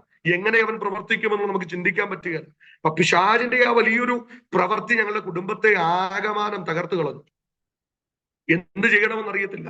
എന്റെ അമ്മയുടെ ബന്ധുക്കൾ അത്യാവശ്യം നല്ല സാമ്പത്തികമുള്ളവർ. പലപ്പോഴായിട്ട് ഇതിനു മുൻപും എന്റെ അമ്മയെ സഹായിച്ച അവസ്ഥകളുണ്ട്. സോ അമ്മ പറഞ്ഞു, നമുക്ക് എന്റെ സഹോദരന്മാരോട് ചോദിക്കാം. അപ്പം നാഗമ്പടത്ത് അത്യാവശ്യം വലിയൊരു തറവാട്ടിന്റെ ഭാഗമാണ് എന്റെ അമ്മ. അതുകൊണ്ട് തന്നെ അമ്മ പറഞ്ഞു, ഞാൻ ചെന്ന് ചോദിച്ചാൽ സഹോദരന്മാർ സഹായിക്കും. അപ്പം അതിന് ഞങ്ങള് ഈ മെയ് മാസം ഞങ്ങൾക്ക് ഈ പ്രശ്നം ഉണ്ടാകുന്നതിന് മുൻപ് ഞാനും എന്റെ അമ്മയും അവിടെ പോയിട്ടുണ്ടായിരുന്നു. എന്റെ അമ്മയുടെ വീട്ടിൽ പോയിട്ടുണ്ടായിരുന്നു. അപ്പം അമ്മയുടെ അമ്മയുണ്ട്, മൂത്ത ചേട്ടനും കുടുംബം അവിടെ താമസിക്കുന്നത്. വളരെ സന്തോഷത്തോടെ ഞങ്ങളെ സ്വീകരിക്കുകയും വളരെ സ്നേഹത്തോടെ കുറെ സമയങ്ങൾ ചെലവഴിക്കുകയും ഒക്കെ ചെയ്തിട്ടാണ് ഞങ്ങൾ തിരിച്ചു പോരുന്നത്. പക്ഷെ ഈ വിഷയം ഉണ്ടായി ഓഗസ്റ്റ് മാസം ആരംഭത്തിലാണെന്ന് തോന്നുന്നു, എന്റെ ഓർമ്മ ശരിയാണെങ്കിൽ 2010. എന്റെ അമ്മയും ഞാനും, അമ്മയെ പറഞ്ഞ് ഞാൻ പോവുക, ഞാൻ പോയി സംസാരിച്ചിട്ട് വരാം. അപ്പൊ അച്ഛൻ എന്നെ ഓടിച്ചു വിട്ടടാ, നീ പോ, ജോലി ചിലപ്പം തിരിച്ചു വരത്തില്ല, അവിടുന്ന് കേൾക്കുന്ന വാർത്ത അവള് പ്രതീക്ഷിക്കാത്തതാണെങ്കിൽ ചിലപ്പോൾ അവൾ ആത്മഹത്യ ചെയ്യും, അതുകൊണ്ട് നീ പോകാൻ പറഞ്ഞ് ഞാനിന്ന് ഓർക്കുന്നു. അമ്മ ഒരുങ്ങി ഇറങ്ങി ബസ് കയറാൻ ചെന്നിട്ട് ഞാൻ എന്റെ ഷർട്ട് റോഡിൽ കൂടി ഓടിക്കൊണ്ടാണ് ഷർട്ട് ഇട്ടുകൊണ്ട് എന്റെ അമ്മയുടെ കൂടെ പോകുന്നത്. ഞാനും അമ്മയും എന്റെ അമ്മയുടെ വീട്ടിൽ ചെന്നു. അപ്പൊ ഇത് വിളിച്ചു പറഞ്ഞിട്ട് അമ്മ ചെല്ലുന്നത്, ഇങ്ങനെ ചെറിയ പ്രശ്നങ്ങളുണ്ട്, ചേട്ടാ എന്നെ സഹായിക്കണം എന്ന് പറഞ്ഞാൽ ചെല്ലുന്നത്. എന്നെ കേൾക്കുന്ന പ്രേക്ഷകരോട് ഞാൻ പറയാം, പണ്ട് ഏതോ പാട്ടുകാരൻ പറഞ്ഞിട്ട്, കഷ്ടത വരുമ്പം നമ്മുടെ നിഴല് പോലും കൂടെ കാണുക എന്ന് പറയുന്നത് പോലെ നിങ്ങൾക്ക് ബന്ധുക്കൾ ഉണ്ടായിരിക്കും, സ്നേഹിതരുണ്ടായിരിക്കും, ഒക്കെ യാഥാർത്ഥ്യമാണ്. പക്ഷേ നിങ്ങൾക്ക് ഒരു തകർച്ച വരട്ടെ, ആ സമയത്ത് നിങ്ങളുടെ കൂടെ ആര് നിൽക്കുന്നു എന്നുള്ളതാണ് ഏറ്റവും വലിയ ചോദ്യം. ഞങ്ങൾക്ക് ബന്ധുക്കൾ ഉണ്ടായിരുന്നു, സ്വന്തക്കാരില്ലാഞ്ഞിട്ടല്ല, ഞങ്ങളെ അറിയാത്തവരും. അതിന്റെ തലേ ഞായറാഴ്ച വരെ എന്റെ അച്ഛനോടൊപ്പം വന്ന് ഞങ്ങൾക്ക് ഈ കടബാധ്യതയുണ്ട് എന്ന് പുറത്തു വരുന്നത് വരെ, അതിനു മുമ്പ് വരെ എന്റെ അച്ഛനോടൊപ്പം വന്നിരുന്ന് സന്തോഷത്തോടെ സംസാരിച്ചു പോയ നിരവധി സുഹൃത്തുക്കൾ എന്റെ പിതാവിനുണ്ടായിരുന്നു. പക്ഷെ കഷ്ടത വന്നപ്പം ഞങ്ങൾ ആരെയും കണ്ടിട്ടില്ല, ഒരു മനുഷ്യൻ ഞങ്ങളെ അന്വേഷിച്ചിട്ടില്ല. ഞാനും എന്റെ അമ്മയും എന്റെ അമ്മയുടെ വീട്ടിലേക്ക് കടന്നു ചെല്ലുമ്പോൾ സത്യത്തിൽ അന്ന് എന്റെ അമ്മയുടെ ബന്ധുക്കളെ ഞങ്ങൾ കാണുന്നത് വിശ്വാസികളെ പോലെയാണ്. അവരുടെ കാതിലും കഴുത്തിലും കയ്യിലും ഒന്നുമില്ല. കഴിഞ്ഞ ചില ആഴ്ചകൾക്ക് മുമ്പ് ചെല്ലുമ്പം നിറയെ ആഭരണങ്ങൾ ഇട്ട് കണ്ട എന്റെ അമ്മയുടെ സഹോദരന്റെ ഭാര്യ, അമ്മയുടെ അമ്മ, അവരുടെ മകൾ, ഇവരുടെ ഒന്നും കാതിലും കഴുത്തിലും ഒന്നുമില്ല. അപ്പം ചെന്ന് കയറിയപ്പോഴേ ഞങ്ങൾക്ക് മനസ്സിലായി ഇത് ഞങ്ങൾക്ക് അനുകൂലമല്ല. അമ്മയുടെ അമ്മയോടാണ് അമ്മ പോയിട്ട് സംസാരിക്കുന്നത്. അപ്പൊ എന്റെ അമ്മയുടെ അമ്മ തിരിച്ചു പറഞ്ഞ മറുപടി, ഇല്ല ജ്യോതി, സഹായിക്കാൻ യാതൊരു നിവൃത്തിയില്ല, അവൻ വലിയ കഷ്ടതയിലാ, ആഭരണം മുഴുവൻ പണയത്തിലാ, എന്ത് ചെയ്യണമെന്ന് അറിയാതെ ഞങ്ങൾ മുമ്പോട്ട് പോകുന്നത്. എന്റെ അമ്മ പറഞ്ഞു, ഞങ്ങളുടെ മുമ്പിൽ യാതൊരു വഴിയില്ല, നിങ്ങളൂടെ സഹായിച്ചില്ലെങ്കിൽ ആത്മഹത്യ മാത്രമോ വഴി. ഞാൻ പറയട്ടെ, അമ്മയുടെ വീട്ടിലേക്ക് കടന്നുപോയി അവിടെ ചെല്ലുമ്പോൾ ഞങ്ങൾക്കറിയാം അവസ്ഥകളൊന്നും ഞങ്ങൾക്ക് അനുകൂലമല്ല. കാര്യം മുൻപ് കണ്ട സാഹചര്യത്തിലല്ല അവിടെ ആരെയും കാണുന്നത്. അമ്മ ചെന്നു എന്റെ അമ്മയുടെ മാതാവിനോട് കാര്യങ്ങൾ പറയുമ്പോൾ തിരിച്ചു പറയുന്നത്, സഹായിക്കാൻ കഴിയുന്ന ഒരു അവസ്ഥയിലല്ല ഞങ്ങൾ, ഇവിടുത്തെ ആഭരണങ്ങൾ മുഴുവൻ പണയത്തിലാണ്, എന്ത് ചെയ്യണമെന്ന് മുമ്പോട്ട് അറിയത്തില്ല എന്നുള്ളൊരു നിലയിലാണ് മറുപടി പറയുന്നത്. എന്നിട്ട് എന്റെ അമ്മയുടെ അമ്മയോട് എന്റെ മുത്തശ്ശി, അതായത് അമ്മയുടെ മാതാവ് പറഞ്ഞു കൊടുക്കുന്ന വഴി എന്ന് പറയുന്നത്, ഒന്നുകിൽ നിങ്ങൾ ആത്മഹത്യ ചെയ്യുക. നമ്മൾ പലപ്പോഴും പറയും പെറ്റ വയറിന് അതിന്റെ നോവറിയുള്ളൂ. ഞാൻ നിങ്ങളോട് ആത്മാർത്ഥമായി പറയാം, ഇല്ല കേട്ടോ. ഇതൊക്കെ ഒരു കവിഭാവനയിൽ പറയാൻ, എന്റെ അനുഭവത്തിൽ ഞാൻ പറയാം, കവിഭാവനയിൽ അത് പറയാൻ കഴിയും. സ്വന്തം മകൾ ജീവിതം നഷ്ടപ്പെട്ടു പോകുന്നു, ഇനി എന്ത് ചെയ്യണമെന്ന് അറിയത്തില്ല എന്ന് പറഞ്ഞ് കടന്നു ചെല്ലുമ്പോൾ സ്വന്തം മാതാവ് മറുപടി പറയുക, ആത്മഹത്യയാണ് വഴിയെങ്കിൽ നിങ്ങൾക്ക് ആത്മഹത്യ ചെയ്യാം. പക്ഷെ തിരുവചനത്തിൽ നിങ്ങൾ വായിക്കുന്നുണ്ട്, നിങ്ങളുടെ അമ്മ പറഞ്ഞാലും ഞാൻ നിങ്ങളെ മറക്കത്തില്ല. ആ സ്നേഹം അനുഭവിക്കുന്നത് കൊണ്ട് അരോമ ടിവിയുടെ പ്രേക്ഷകരോട് ഞാൻ പറയാം, നിങ്ങളുടെ അമ്മ മറന്നാലും നിങ്ങളുടെ അച്ഛൻ മറന്നാലും കൂടപ്പിറപ്പുകൾ നിങ്ങളെ ഓർക്കാതെ പോയാലും രക്തം കൊണ്ട് വീണ്ടെടുത്ത കർത്താവ് നിങ്ങളെ ഒരിക്കലും മറക്കത്തില്ല കേട്ടോ. ഇതിലേ പോയാലും ഏത് കഷ്ടതയിൽ ഏത് ഞെരുക്കത്തിൽ നിങ്ങൾ അകപ്പെട്ടു പോയാലും നിങ്ങളെ ഉദ്ധരിക്കാൻ ഒരു കരം എല്ലായ്പ്പോഴും നിങ്ങളുടെ ശിരസ്സിന് മുകളിൽ ഉണ്ടാകും എന്നുള്ള യാഥാർത്ഥ്യം നിങ്ങളുടെ ഹൃദയത്തിൽ നിങ്ങൾ എപ്പോഴും കരുതി വെക്കേണ്ടതുണ്ട്. എന്റെ അമ്മയോട് ആദ്യം പറയുന്ന വഴി അതാ, നിങ്ങൾ ഒന്നുകിൽ ആത്മഹത്യ ചെയ്യുക. രണ്ടാമത് പറയുന്ന വഴി എന്ന് പറഞ്ഞാൽ എല്ലാവരും ജീവിതം നഷ്ടപ്പെടുമ്പോൾ തിരഞ്ഞെടുക്കുന്നത് പെന്തിക്കോസ് ആണല്ലോ, അതുകൊണ്ട് വേണമെങ്കിൽ നിങ്ങൾ പെന്തിക്കോസിൽ പൊക്കും. ഈ രണ്ട് വഴിയാ എന്റെ അമ്മയ്ക്ക് നിർദ്ദേശിക്കുന്നത്. അത് കഴിഞ്ഞ് ഏറ്റവും ഒടുവിൽ വീട് വിട്ട് പുറത്തേക്ക് നിരാശയോടെ ഞാനും എന്റെ അമ്മയും ഇറങ്ങുമ്പോൾ എന്റെ അമ്മയുടെ അമ്മ ഒരു കാര്യം കൂടെ പറഞ്ഞു, ഒരു സജഷനൂടെ, ഒരു വഴി കൂടി ജ്യോതി എനിക്ക് നിന്നോട് പറയാനുണ്ട്. നീ അജിയെയും അജിയുടെ അമ്മയും ഉപേക്ഷിക്കുക, എന്നിട്ട് നീയും മോനും മോളും ഇവിടെ വന്ന് ഞങ്ങളുടെ കൂടെ നിൽക്കുക.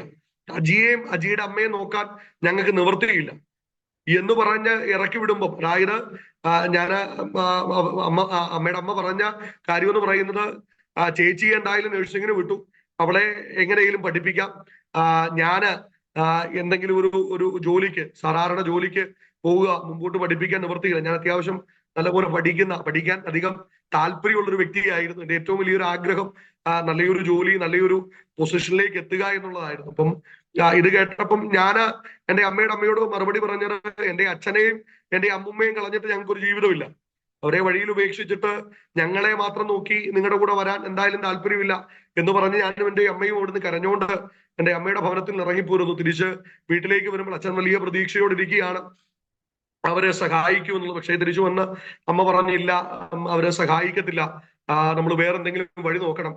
ദിവസങ്ങൾ മുൻപോട്ട് പോകുന്നു, ആളുകൾ വളരെ മോശമായിട്ട് പെരുമാറുന്നു. ഓരോ ദിവസം കഴിയും തോറും വാക്കുകളുടെ മൂർച്ചയേറുന്നു. ഞാൻ ഇന്ന് ഓർക്കുന്നുണ്ട്, ഞങ്ങൾ രാത്രി ലൈറ്റ് ഇട്ട് കിടക്കുമ്പോൾ ആരോ വന്ന് ഞങ്ങളുടെ വീടിന്റെ ലൈറ്റ് പുറത്തിട്ടിരിക്കുന്ന അത് ലൈറ്റ് എറിഞ്ഞു പൊട്ടിക്കുന്നു. ഞങ്ങൾക്ക് പുറത്തിറങ്ങാൻ തന്നെ ഭയം, ആളുകളെ ഫേസ് ചെയ്യാൻ മടി, പുറത്തേക്ക് ഇറങ്ങുമ്പോൾ ആരും ഞങ്ങളെ കാണരുത് എന്നുള്ള പ്രാർത്ഥന. പക്ഷെ ആ സമയത്തും എന്റെ അമ്മ താൻ വിശ്വസിച്ചിരുന്ന വിശ്വാസത്തെ മുറുകെ പിടിച്ചു. ഇന്നും ഞാൻ ഓർക്കുന്നുണ്ട്, കടം മേടിച്ച് പാലായിൽ, അതായത് പള്ളത്ത് നിന്ന് രാവിലെ കുളിച്ച് ഈറനെടുത്ത് ഓട്ടോ പിടിച്ച് പാലായിൽ പോയി പൂജ കഴിച്ച അവസ്ഥയുണ്ട് എന്റെ മാതാപിതാക്കൾക്ക്. അവിടെ ചെന്ന് ആ തിരുമേനിയെ കണ്ട് പൂജ കഴിക്കുമ്പം അദ്ദേഹത്തോട് ഞങ്ങളുടെ അവസ്ഥകൾ പറയുന്നു. അദ്ദേഹം പൂജ കഴിഞ്ഞിട്ട് പിന്നെയും പ്രശ്നത്തിന് പരിഹാരമില്ലാതിരിക്കുമ്പം ആ തിരുമേനിയെ ചെന്ന് കണ്ടപ്പോൾ അദ്ദേഹം പറഞ്ഞ മറുപടി, കടം മേടിച്ച് പൂജ ചെയ്യാൻ ഞാൻ നിങ്ങളോട് പറഞ്ഞിട്ടില്ല. സത്യമാണ്, അദ്ദേഹം നമ്മളോട് കടം മേടിച്ച് പൂജ ചെയ്യാനും ആഭരണം വിറ്റ് പൂജ ചെയ്യാനും പറഞ്ഞിട്ടില്ല. എന്നിട്ട് അദ്ദേഹം പറയുക, ഇത്ര രൂപയുടെ മറ്റൊരു പൂജയും കൂടി ഉണ്ട്, അത് ചെയ്താൽ നിങ്ങൾ ചിലപ്പം രക്ഷപ്പെടും. പക്ഷെ ആ വാക്ക് എന്റെ അമ്മയെ വല്ലാതെ വേദനിപ്പിച്ചു.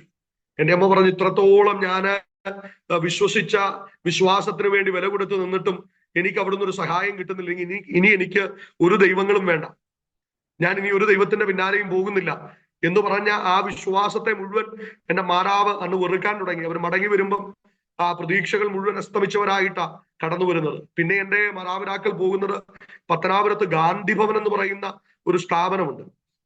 ഞാൻ ഇന്നും ഓർക്കുന്നുണ്ട്, അന്ന് ഒരു എയ്ഡ്സ് രോഗിയെ എവിടുന്നോ കണ്ടുപിടിച്ച് ഗാന്ധിഭവനിൽ കൊണ്ടുവന്ന സമയമായിരുന്നു. എന്റെ മാതാപിതാക്കൾ ഗാന്ധിഭവനിൽ ചെന്നു. സോമരാജൻ എന്ന് പറഞ്ഞ എന്റെ ഡയറക്ടർ, അദ്ദേഹത്തെ ആദ്യമായിട്ട് കാണുന്നത്. അദ്ദേഹത്തോട് ഇങ്ങനെ സംസാരിച്ചു. അപ്പൊ അവരുടെ, എന്റെ അപ്പന്റെ അമ്മയുടെ മനസ്സിലുണ്ടായിരുന്ന ചിന്ത, അവർ രണ്ടുപേരും ആത്മഹത്യ ചെയ്യുകയും ഞാനും എന്റെ അമ്മുമ്മയും അതുപോലെ എന്റെ സഹോദരിയെയും ഈ ഗാന്ധി ഭവനിലാക്കുക എന്നുള്ളൊരു താല്പര്യത്തോടെയാണ് അവർ ചെല്ലുന്നത്. പക്ഷെ എന്നോട് ഇത് പറയുന്നില്ല. എന്നോട് പറയുമ്പോൾ, എടാ നമുക്ക് ഗാന്ധി ഭവനിൽ പോവാം, അപ്പൊ ഞാൻ പോയി സംസാരിച്ചിട്ട് നമുക്ക് ഒരുമിച്ച് ഗാന്ധി ഭവനിൽ പോയി അവിടെ നിൽക്കാം എന്നുള്ള നില പറഞ്ഞിട്ടാണ് എന്റെ മാതാപിതാക്കൾ പോകുന്നത്. ഞാൻ ഒരു വിശ്വസിച്ചിരിക്കുന്നത്. അപ്പം ഇവര് കടന്നു പോകുന്നു. പോയി ഈ അവിടുത്തെ ഗാന്ധി ഭവനിലെ ഡയറക്ടറോട് സംസാരിക്കുന്നു. അപ്പൊ അദ്ദേഹം പറഞ്ഞൊരു കാര്യം, നിങ്ങൾക്ക് ബന്ധുമിത്രാദികളുണ്ട്, സോ അങ്ങനെയുള്ളവരെ ഇവിടെ അഡ്മിറ്റ് ചെയ്യാന്ന് പറയുന്നത് സാധ്യമായ ഒരു കാര്യമല്ല. അതുകൊണ്ട് നിങ്ങളുടെ റിലേറ്റീവ്സിന്റെ നമ്പർ തരിക, ഞാൻ അവരെ കോണ്ടാക്ട് ചെയ്യാം. അപ്പൊ അവര് നിങ്ങളെ ഇവിടെ അഡ്മിറ്റ് ചെയ്യുന്നതിൽ പ്രശ്നങ്ങളില്ല എന്ന് പറഞ്ഞാൽ നിങ്ങളെ ഇവിടെ താമസിപ്പിക്കാം, അതിനുള്ള ക്രമീകരണങ്ങൾ ചെയ്യാം. അപ്പം അവിടെയും അവര് പ്രതീക്ഷിച്ചതുപോലെയല്ല ഒരു മറുപടി ലഭിക്കുന്നത്.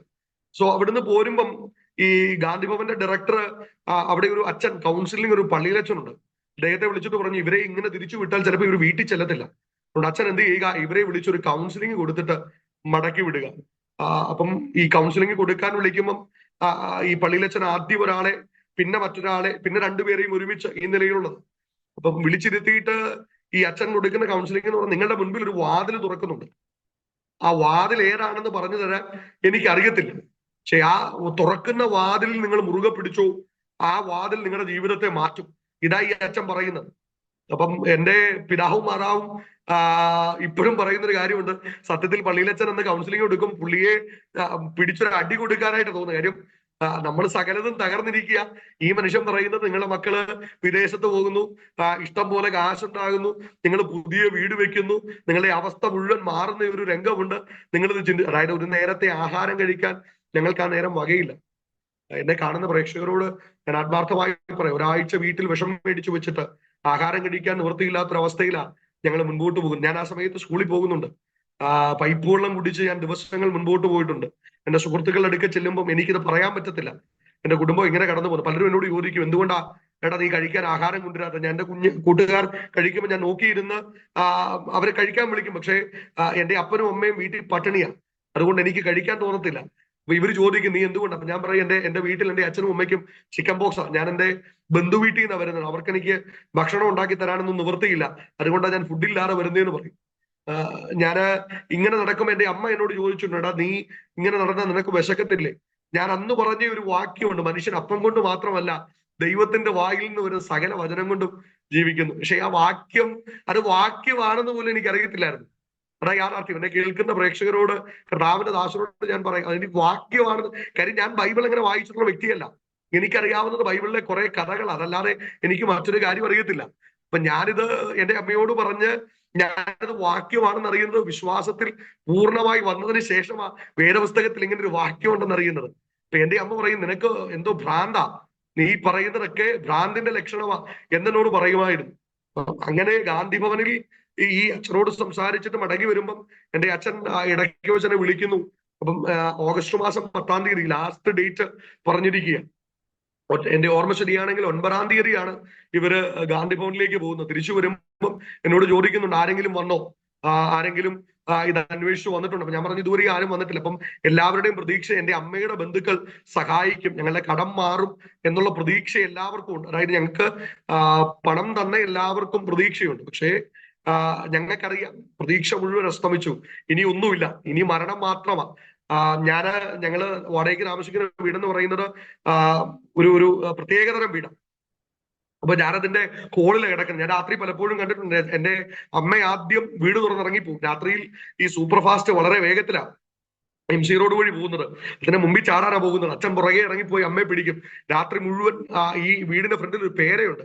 ആ പേരയുടെ ചോട്ടിലിരുന്ന് എന്റെ അപ്പനും അമ്മയും കരയും. ഞാൻ വീടിനകത്തിരുന്ന് കരയും. കാര്യം അവരെ പറഞ്ഞ് ആശ്വസിപ്പിക്കാൻ എന്റെ മുമ്പിൽ വഴിയില്ല. ഞാൻ പറഞ്ഞ ഏക കാര്യം, നിങ്ങൾ ആത്മഹത്യ ചെയ്യുന്നുണ്ടെങ്കിൽ നിങ്ങൾ എന്നെ കൊല്ലരുത്. ചാകാനുള്ള പേടി കൊണ്ടല്ല, മരിക്കരുത്. മരിക്കാൻ അതല്ല നമുക്ക്. ഞാനൊരു ജോലി +2 കഴിഞ്ഞൊരു ജോലിക്ക് പോയാലും നമ്മുടെ കുടുംബം എങ്ങനെയും നമുക്ക് മുമ്പോട്ട് കൊണ്ടുപോകാം. പക്ഷേ അച്ഛന്റെ തലയ്ക്കകത്ത് മുഴുവൻ നിറഞ്ഞിരുന്നത് മരണമെന്ന ചിന്തയാണ്. പിശാച് അത്രത്തോളം ആ മനുഷ്യനെ നിയന്ത്രിക്കാൻ ആരംഭിച്ചു. ഞാൻ 10-ാം തീയതി ചൊവ്വാഴ്ച എന്റെ വീട്ടിൽ നിന്ന് ഇറങ്ങിപ്പോകുമ്പോൾ എന്റെ അമ്മയോടും അച്ഛനോടും പറഞ്ഞിട്ട് പോകുന്ന ഒരു കാര്യം, നിങ്ങൾ എല്ലാ വഴിയും പോയി. ഏറ്റവും ഒടുവിൽ പത്തനാപുരത്ത് ഗാന്ധി ഭവൻ അനാഥാലയത്തിൽ വരെ രക്ഷയ്ക്ക് വേണ്ടി നിങ്ങൾ കടന്നുപോയി. ഞാൻ നിങ്ങളോടൊരു കാര്യം പറയാം, ഇവിടെ അടുത്ത് ഒരു പെന്തക്കോസ്ത് സഭയുണ്ട്. നിങ്ങൾ അവിടെ കടന്നു ചെല്ലുമ്പോൾ നിങ്ങൾക്ക് അവിടെ വിഗ്രഹങ്ങൾ കാണാൻ പറ്റുകയില്ല, വിളക്കുകളോ ഇതര കാര്യങ്ങളോ കാണാൻ പറ്റുകയില്ല. പക്ഷെ നിങ്ങൾ അവിടെ കടന്നു പോയാൽ ആത്മാർത്ഥമായി നിങ്ങൾക്ക് വേണ്ടി പ്രാർത്ഥിക്കുന്ന ഒരു പാസ്റ്റർ ആന്റി ഉണ്ടാകും. എന്തായാലും എല്ലാ വഴിയും നോക്കിയില്ലേ, നിങ്ങൾ അവിടെ ഒന്ന് പോകുക എന്ന് പറഞ്ഞിട്ട് ഞാൻ എന്റെ വീട്ടിൽ നിന്ന് ഇറങ്ങി പോകുന്നു. പക്ഷേ എന്റെ ഹൃദയത്തിലെ ചിന്ത മുഴുവൻ മടങ്ങി വരുമ്പോൾ വീടിന് മുൻപിൽ പൊതിഞ്ഞു കെട്ടിയ 2 ശരീരങ്ങൾ എനിക്ക് വേണ്ടി കാത്തിരിക്കുമെന്ന പ്രതീക്ഷയില്ല ഞാൻ സ്കൂളിലേക്ക് കടന്നു പോകുന്നത്. എന്നാൽ എന്റെ അച്ഛനും അമ്മയും ഞാൻ പോയി കഴിഞ്ഞപ്പം അവർ രണ്ടുപേരും തമ്മിൽ നിന്ന് സംസാരിച്ചു. ഇന്നുവരെ നമ്മുടെ കുഞ്ഞ് നമ്മൾ പറയുന്നതെല്ലാം കേട്ടു, അവനെല്ലാം അനുസരിച്ചാണ് മുമ്പോട്ട് പോയത്. ഈ ഒരു കാര്യത്തിൽ അവൻ പറയുന്നത് നമുക്കൊന്ന് കേൾക്കാം എന്ന് പറഞ്ഞ് എന്റെ അച്ഛനും അമ്മയും ഞാൻ പറഞ്ഞത് കേട്ടിട്ട് ഈ സഭയിലേക്ക്, ഞാൻ മുൻപ് നിങ്ങളോട് പറഞ്ഞിരുന്നു, എന്റെ കടയിൽ തയ്ക്കാൻ വരുന്ന ആളാ ഈ പാസ്റ്റർ. അദ്ദേഹത്തെ കാണുമ്പോൾ എഴുന്നേറ്റ് പോകുന്ന ആളാ എന്റെ അമ്മ. അപ്പം ആദ്യം താഴത്തെ നില സഭ, മേളിലത്തെ നില പാഴ്സനേജ്, അങ്ങനെയാണ്. അപ്പൊ എന്റെ അമ്മയാണ് ആദ്യം കയറി ചൊല്ലുന്നത്. വളരെ ഭ്രാന്തമായ ഒരു അവസ്ഥയിൽ മുടി മുഴുവൻ പാറിപ്പറന്ന് കാതിനും കഴുത്തിലും ഒന്നുമില്ല, പൊട്ടു തൊട്ടിട്ടില്ല. എന്റെ അമ്മ വളരെ ഒരുങ്ങി നടക്കുന്ന ഒരു വ്യക്തിയായിരുന്നു. കാതിലൊരു കമ്മല്, അതിന് മേളിൽ ഒരു കമ്മല്, മൂക്കുത്തി, എല്ലാം ഉള്ളൊരു വ്യക്തി. ആ പാസ്റ്റർ അങ്ങനെ എന്റെ അമ്മയെ കണ്ടിട്ടുണ്ട്. പക്ഷെ അന്ന് കണ്ടപ്പോൾ അദ്ദേഹത്തിന് പേടിയായി പോയി. ഈ സഹോദരി എന്തിനാ കയറി വരുന്നതെന്ന് അറിയത്തില്ല. പുറകെ എന്റെ അച്ഛൻ കയറി വരുന്നു. പാസ്റ്റർ ഇവരെ കണ്ടുകൊണ്ട് എന്താ പറ്റിയെന്ന് ചോദിക്കുമ്പോൾ പറയാൻ മറുപടിയില്ല, ഇവർ പൊട്ടിക്കരയുക. അപ്പൊ പാസ്റ്റർ പെട്ടെന്ന് പാസ്റ്റർ ആന്റിയെ, ലാലി ആന്റിയെ വിളിച്ചു. ലാലി ആന്റി ഓടി വന്നിട്ട് എന്റെ അമ്മയെ ചേർത്ത് പിടിച്ചിട്ട് ചോദിച്ചു, ജ്യോതി എന്നാ സംഭവിച്ചു? അപ്പൊ ഈ പാസ്റ്ററുടെ മകൻ ടിബിൻ, ഞാനും ടിബിനും ഒരു പ്രായമാണ്. പാസ്റ്ററുടെ മകൾ ടിസ, എന്റെ ചേച്ചിയും ടിസയും ഒരു പ്രായമാണ്. സെയിം പ്രായമുള്ളവർ, ഞങ്ങൾക്കറിയാം, പരസ്പരം അറിയാം. ടിബിൻ MD-യിൽ പഠിക്കുന്നു, ഞാൻ MT-യിൽ പഠിക്കുന്നു. ഞങ്ങൾ പരസ്പരം കാണാറുണ്ട്. ഈ കുടുംബവുമായിട്ട് അങ്ങനെ ഒരു പരിചയമുണ്ട്. അപ്പം പാസ്റ്റർ കാര്യങ്ങളെല്ലാം കേട്ടു. എന്റെ അച്ഛനോടും അമ്മയോടും പറഞ്ഞു, നിങ്ങളുടെ മകൻ പറഞ്ഞിട്ടല്ലേ നിങ്ങൾ ഇവിടെ വന്നത്. നിങ്ങൾ പറഞ്ഞ ഈ പണം തന്ന് നിങ്ങളെ സഹായിക്കാനുള്ള ഒരു പ്രാപ്തിയൊന്നും എനിക്കില്ല. പക്ഷെ പ്രാർത്ഥിക്കുമെന്ന് പറഞ്ഞ് നിങ്ങളുടെ മകൻ വിട്ടു. ഞങ്ങൾ നിങ്ങൾക്ക് വേണ്ടി പ്രാർത്ഥിക്കാം. എന്റെ അച്ഛനെയും അമ്മയും ചേർത്ത് പിടിച്ച് ഈ പാസ്റ്റർ ആന്റിയും പ്രാർത്ഥിക്കാൻ ആരംഭിച്ചു. ഞാൻ നിങ്ങളോട്, എന്നെ കേൾക്കുന്നവരോട് ആത്മാർത്ഥമായി പറയാം, എന്റെ അമ്മയുടെ വീട്ടിൽ ചെന്നപ്പോഴോ എന്റെ ഒരു ബന്ധുക്കളുടെ വീട്ടിൽ ചെന്നപ്പോഴോ കാണാത്ത ഒരു കാര്യം എന്റെ മാതാപിതാക്കൾ അവിടെ കണ്ടു. എന്റെ അപ്പനെയും അമ്മയും ചേർത്ത് പിടിച്ച് യാതൊരു രക്തബന്ധവും ഇല്ലാത്ത ഈ കർത്താവിന്റെ ദാസനും ദാസിയും അവർക്ക് വേണ്ടി കരയാൻ ആരംഭിച്ചു. നീണ്ട ഒരു പ്രാർത്ഥന, 4 പേരും കരഞ്ഞു തുടങ്ങി. പക്ഷെ പാതി വഴിയായപ്പോൾ എന്റെ അച്ഛനും അമ്മയും ഏങ്ങലടിക്കുന്നുണ്ട്. പക്ഷെ അവർക്ക് കണ്ണുനീര് വരുന്നില്ല. കണ്ണുനീര് വരാറായപ്പോൾ ഇവർ കണ്ണു തുറന്നു നോക്കുന്ന ആ സമയത്തും ഈ പാസ്റ്റർ ആന്റി കരഞ്ഞുകൊണ്ടിരിക്കുക. കണ്ണുനീര് അവരുടെ മുഖത്തു നിന്ന് ധാരധാരയായിട്ട് ഒഴുകുന്നത് ഇവർ കണ്ടു. വലിയൊരു സമാധാനം ഇവരുടെ അകത്തേക്ക് ദൈവത്തിന്റെ ആത്മാവ് നൽകി. തിരുവചനം പറയുന്നുണ്ടല്ലോ, ഞാൻ എന്റെ സമാധാനം നിങ്ങൾക്ക് തന്നിട്ട് പോകുന്നത് ലോകം തരുന്നത് പോലെയല്ല. എന്നെ കേൾക്കുന്ന പ്രിയപ്പെട്ടവരോട് ഞാൻ ആത്മാർത്ഥമായി പറയാം, മദ്യത്തിനോ മയക്കുമരുന്നിനോ ലഹരി വസ്തുക്കൾക്കോ തരാൻ കഴിയാത്ത ഒരു സമാധാനം ഈ ലോകത്തിൽ നിങ്ങൾക്ക് തരാൻ കഴിയുന്ന ഒരു വ്യക്തി ഉണ്ടെങ്കിൽ അത് ഞങ്ങൾ പ്രസംഗിക്കുന്ന കർത്താവായ യേശു ക്രിസ്തു മാത്രമാണ്. അവനെ തേടി അവന്റെ അടുക്കൽ വരുന്ന എല്ലാവർക്കും ഈ ലോകത്തിൽ ലഭിക്കാത്ത ദൈവിക സമാധാനം അവൻ നൽകും. ഒരു പ്രഷർ നോക്കുന്ന വീർപ്പ് മുട്ടിയ അവസ്ഥയിൽ കടന്നു ചെന്ന എന്റെ അപ്പന്റെയും അമ്മയുടെയും അകത്തേക്ക് ദൈവത്തിന്റെ സമാധാനം ഇറങ്ങി. ഈ പാസ്റ്റർ ആന്റി അവരോട് സംസാരിച്ചു. എന്നിട്ട് എന്റെ അപ്പന്റെ കയ്യിൽ ഒരു 150 രൂപ ഈ പാസ്റ്റർ കൊടുത്തിട്ട് പറഞ്ഞു, അജിത്തെ ഭക്ഷണം മേടിച്ചിട്ട് കുറച്ചായെന്നല്ലേ പറഞ്ഞേ, വീട്ടിൽ പോയി കഴിക്കാൻ എന്തെങ്കിലും മേടിക്കുക. ജോലിക്ക് പോകുക അജിത്ത്, പേടിച്ച് വീട്ടിലിരിക്കരുത്. ഇനി ആരെങ്കിലും അജിത്തിനെ വഴിയിൽ തടഞ്ഞു നിർത്തി പൈസയുടെ കാര്യം ചോദിച്ചാൽ അജിത്ത് എന്റെ നമ്പർ കൊണ്ടുപോകൂ, എന്നിട്ട് എന്നെ വിളിച്ചു, ഞാൻ അവരോട് അവധി പറയാം എന്ന് പറഞ്ഞ് എന്റെ അച്ഛനെയും അമ്മയും പറഞ്ഞു വിട്ടു. അവർ മടങ്ങി വന്ന് തൊട്ടടുത്ത കടയിൽ നിന്ന് ബ്രെഡ് മേടിച്ചു. വീട്ടിൽ പോയി ബ്രെഡും പഴവും അവർ കഴിച്ചു. 10 രൂപ മതി അന്ന് ഓർഡിനറി ബസ്സിന് അവിടുന്ന് തിരുവല്ലേക്ക്. എന്റെ അച്ഛൻ വളരെ നാളുകൾക്ക് ശേഷം, ഏകദേശം 3 മാസങ്ങൾക്ക് ശേഷം അവിടുന്ന് തിരുവല്ലേക്ക് ജോലിക്ക് കടന്നുപോയി. എന്റെ അച്ഛനെ ആരും തടഞ്ഞില്ല, ആരും പിടിച്ചു നിർത്തി ചോദിച്ചില്ല. എന്നാ അവസാനത്തെ ഡേറ്റ്, ഞങ്ങൾ പണം കൊടുക്കാമെന്ന് പറഞ്ഞ ലാസ്റ്റ് ഡേറ്റ് എന്നാ. പക്ഷെ ഒരാൾ പോലും ഞങ്ങളുടെ വീട്ടിൽ അന്വേഷിച്ചു വന്നില്ല അന്ന് ഞങ്ങളെ. അന്ന് വൈകുന്നേരം ഞാൻ വീട്ടിൽ തിരിച്ചു വരുമ്പം കാണുന്നത്, ഞാൻ പോയപ്പോ കണ്ട എന്റെ മാതാപിതാക്കളെയല്ല. അവർ ചിരിച്ചു വളരെ സന്തോഷത്തോടെ ഇരിക്കുന്നു. മടങ്ങി വന്ന് അവർ വിഷം കുടിച്ചിട്ടെന്ന് ഞാൻ സ്കൂളിൽ നിന്ന് വന്നപ്പോ എന്നോട് പറഞ്ഞു. എന്നിട്ട് എന്നോട് പറഞ്ഞ, ആ പാസ്റ്റർ നിന്നെയും കൂട്ടിക്കൊണ്ട് വൈകുന്നേരം ചെല്ലാൻ പറഞ്ഞിട്ടുണ്ട്. അങ്ങനെ അന്ന് വൈകുന്നേരം ഞാനും എന്റെ അച്ഛനും അമ്മയും പാസ്റ്ററുടെ ഭവനത്തിലേക്ക് കടന്നുപോയി. അന്ന് സഭയിലെ ഉത്തരവാദിത്തപ്പെട്ടവര് അവിടെ ഉണ്ടായിരുന്നു. പൂവന്തുരത്തിലുള്ള ലിജി എന്ന് പറയുന്ന ഒരു ആന്റി, റോയ് ചായൻ, അവർ രണ്ടുപേരും അവിടെ ഉണ്ടായിരുന്നു. ഈ ലിജി ആന്റി ഞങ്ങൾക്ക് രക്ഷാവാചകം ചൊല്ലി തന്നു. ഞാനും എന്റെ അപ്പനും അമ്മയും അന്ന് രാത്രി കർത്താവായ യേശു ക്രിസ്തുവിനെ ഞങ്ങളുടെ രക്ഷിതാവും കർത്താവുമായി ഏറ്റെടുത്തു. ഞാൻ പറയട്ടെ, അത് ഞങ്ങളുടെ ജീവിതത്തിന്റെ ഒരു ടേണിംഗ് പോയിന്റ് ആയിരുന്നു. ഞങ്ങളുടെ കടഭാരം, ഞാൻ പറയാം, പലരും പറയുന്ന ഒരു കാര്യമുണ്ട്, വിശ്വാസത്തിൽ വന്നാൽ അമേരിക്കയിൽ നിന്നൊക്കെ കാശ്, ഞങ്ങൾക്ക് ഒരാൾ പോലും 10 പൈസ തന്നിട്ടില്ല പ്രിയമുള്ളവരെ. പക്ഷേ ദൈവം ചെയ്ത അത്ഭുതം എന്ന് പറയുന്നത്, ഞങ്ങളെ അസഭ്യം പറഞ്ഞ സകല നാവിനെയും ഞങ്ങൾക്ക് അനുകൂലമായിട്ട് ദൈവം തിരിച്ചു. ഞങ്ങളെ ചീത്ത പറഞ്ഞവർ മുഴുവൻ പിന്നത്തേതിൽ ദൈവത്തെ അറിഞ്ഞതിന് ശേഷം ഞങ്ങളുടെ വീട്ടിൽ വരുമ്പോൾ എന്റെ അച്ഛനോട് പറയുന്നത്, അജിത്തെ നിങ്ങളുടെ അവസ്ഥ അറിയാം, സാവകാശം പോലെ പൈസ തന്നാൽ മതി എന്നാ. ഈ നാവിന്, നമുക്കെതിരെ സംസാരിക്കുന്ന നാവുകളെ പോലും നമുക്ക് അനുകൂലമായി തിരിക്കാൻ കഴിയുന്ന ഒരു ദൈവത്തെയാണ് നമ്മൾ സേവിക്കുന്നത്. ഇന്ന് നിങ്ങൾ ഇത് കേൾക്കുമ്പോൾ ഒരുപക്ഷെ നിങ്ങളെ കുറ്റം പറയുന്ന വ്യക്തികൾ ഉണ്ടാകാം, പരിഹസിക്കുന്ന വ്യക്തികൾ ഉണ്ടാകാം. നിങ്ങൾ പൂർണ്ണമായി വിശ്വസിച്ചോ, ആ നാവുകളെ നമുക്ക് അനുകൂലമായി സംസാരിപ്പിക്കാൻ ദൈവത്തിന് കഴിയും. അവന്റെ പ്രവൃത്തി നമുക്ക് വേണ്ടി വെളിപ്പെടാനിടയാം. ഞങ്ങളുടെ ജീവിതത്തിൽ പിന്നത്തേതിൽ ഈ കടഭാരം മുഴുവൻ വീട്ടുകാർ എന്റെ അച്ഛൻ ജോലി ചെയ്തത് തന്നെയാണ്. ആരും പൈസ തന്ന് കടം വീട്ടിയതല്ല, അച്ഛൻ ജോലി ചെയ്ത് തന്നെ ചില നാളുകൾ കൊണ്ടാണ് കടം വീട്ടിയത്. അതിനിടയ്ക്ക് ഒരു സഹോദരൻ, രാഷ്ട്രീയക്കാരൻ ഒരാളെ സ്വാധീനിച്ച് എന്റെ പിതാവിനെ, ഞങ്ങൾ വിശ്വാസത്തിൽ വന്ന് 2011 ഫെബ്രുവരി ചിങ്ങവനം പോലീസ് സ്റ്റേഷനിൽ എന്റെ അച്ഛനെ വിളിപ്പിച്ചു. ഞാനും എന്റെ അച്ഛനോട് കടന്നു പോകുന്നത് പോലീസുകാരെ മുഴുവൻ ഞങ്ങൾക്ക് എതിരാണെന്ന് അറിയാം. അവിടെ ചെല്ലുമ്പം ആദ്യം അവിടെ ഉണ്ടായിരുന്ന ഉദ്യോഗസ്ഥൻ എന്റെ അച്ഛനെ ചീത്ത പറഞ്ഞു. ഞാൻ പുറത്തു നിൽക്കുക. ആ സമയത്ത് ഞങ്ങള് 21 ദിവസം ഒരു ഉപവാസം ഇരിക്കുകയാണ്. ഞാൻ പുറത്തു നിൽക്കുന്ന എന്റെ അച്ഛൻ കയറിപ്പോയി. ആദ്യം ചെന്ന ഉദ്യോഗസ്ഥൻ എന്റെ അച്ഛനെ ഒരുപാട് ചീത്ത പറഞ്ഞു, പണം കൊടുക്കാൻ പറഞ്ഞ് എന്റെ അച്ഛനെ ഭീഷണിപ്പെടുത്തി. പക്ഷേ അവിടുത്തെ ഏറ്റവും വലിയ ഉദ്യോഗസ്ഥൻ വന്നപ്പം അച്ഛനോട് കാര്യങ്ങൾ ചോദിച്ചിട്ട് ഞാൻ മുൻപ് പറഞ്ഞതുപോലെ അദ്ദേഹം എന്റെ അച്ഛനോട് പറഞ്ഞു, നിങ്ങൾ മുതലിന് മീതെ പലിശ കൊടുത്തു, ഇനി ഒരുത്തരും നിങ്ങൾ പൈസ കൊടുക്കണ്ട. ഞാൻ നേരത്തെ പറഞ്ഞതുപോലെ അധികാരികൾ നമുക്ക് വേണ്ടി സംസാരിക്കാനില്ലെങ്കിലും നമുക്ക് വേണ്ടി സംസാരിക്കുന്ന ഒരു ദൈവമുണ്ട്. സഭാപ്രസംഗിയുടെ പുസ്തകത്തിൽ നമ്മൾ വായിക്കുന്നു, ഉന്നതന് മീതെ ജാഗരിക്കുന്ന ഒരു അത്യുന്നതൻ നമുക്ക് വേണ്ടിയുണ്ട്. അവിടെ ആ പോലീസ് ഉദ്യോഗസ്ഥനിൽ കൂടി എന്റെ അച്ഛനു വേണ്ടി ദൈവം അവിടെ സംസാരിച്ചു. പക്ഷെ എന്റെ അച്ഛൻ മറുപടി പറഞ്ഞില്ല, ഇല്ല സാറേ, ഞങ്ങള് മുതലിനോടൊപ്പം പലിശ കൊടുത്തെങ്കിലും മുതൽ തിരിച്ചു കൊടുക്കാൻ ഞാൻ ബാധ്യസ്ഥനാണ്. അത് പറഞ്ഞാൽ ഞാൻ വാങ്ങിയത് തിരിച്ചു കൊടുക്കാമെന്ന് പറഞ്ഞ് പിന്നത്തേതിൽ ജോലി ചെയ്ത് എന്റെ അച്ഛൻ ആ കടങ്ങൾ മുഴുവൻ വീട്ടുകയായിരുന്നു. അങ്ങനെ ഞങ്ങൾ രക്ഷയുടെ അനുഭവത്തിലേക്ക് വന്നു. രക്ഷയുടെ അനുഭവത്തിലേക്ക് വന്നപ്പോൾ 2 ചോദ്യങ്ങളാണ് ബാക്കി നിൽക്കുന്നത്. ഒന്ന്, എന്റെ സഹോദരി ഈ സംഭവങ്ങളൊന്നും അറിഞ്ഞിട്ടില്ല, അവക്ക് ഒന്ന് വിശ്വാസികളെ ഇഷ്ടമല്ല. 2, എന്റെ അമ്മുമ്മ എന്ത് ചെയ്യും. അമ്മുമ്മയുടെ ഞരമ്പ് തളർന്നിട്ട് അല്പം ബലഹീനതയുള്ള ഒരു വ്യക്തിയായിരുന്നു. സോ അമ്മുമ്മ എന്ത് ചെയ്യും. ഞാൻ പോയി എന്റെ അമ്മുമ്മയോട് സംസാരിച്ചു. എന്റെ അമ്മുമ്മ പറഞ്ഞൊരു മറുപടി, മോനെ, മരണത്തിന്റെ വക്കിൽ നിന്ന് നമ്മളെ രക്ഷിച്ചത് യേശു ആണെങ്കിൽ എനിക്കും യേശുവിനെ മതി.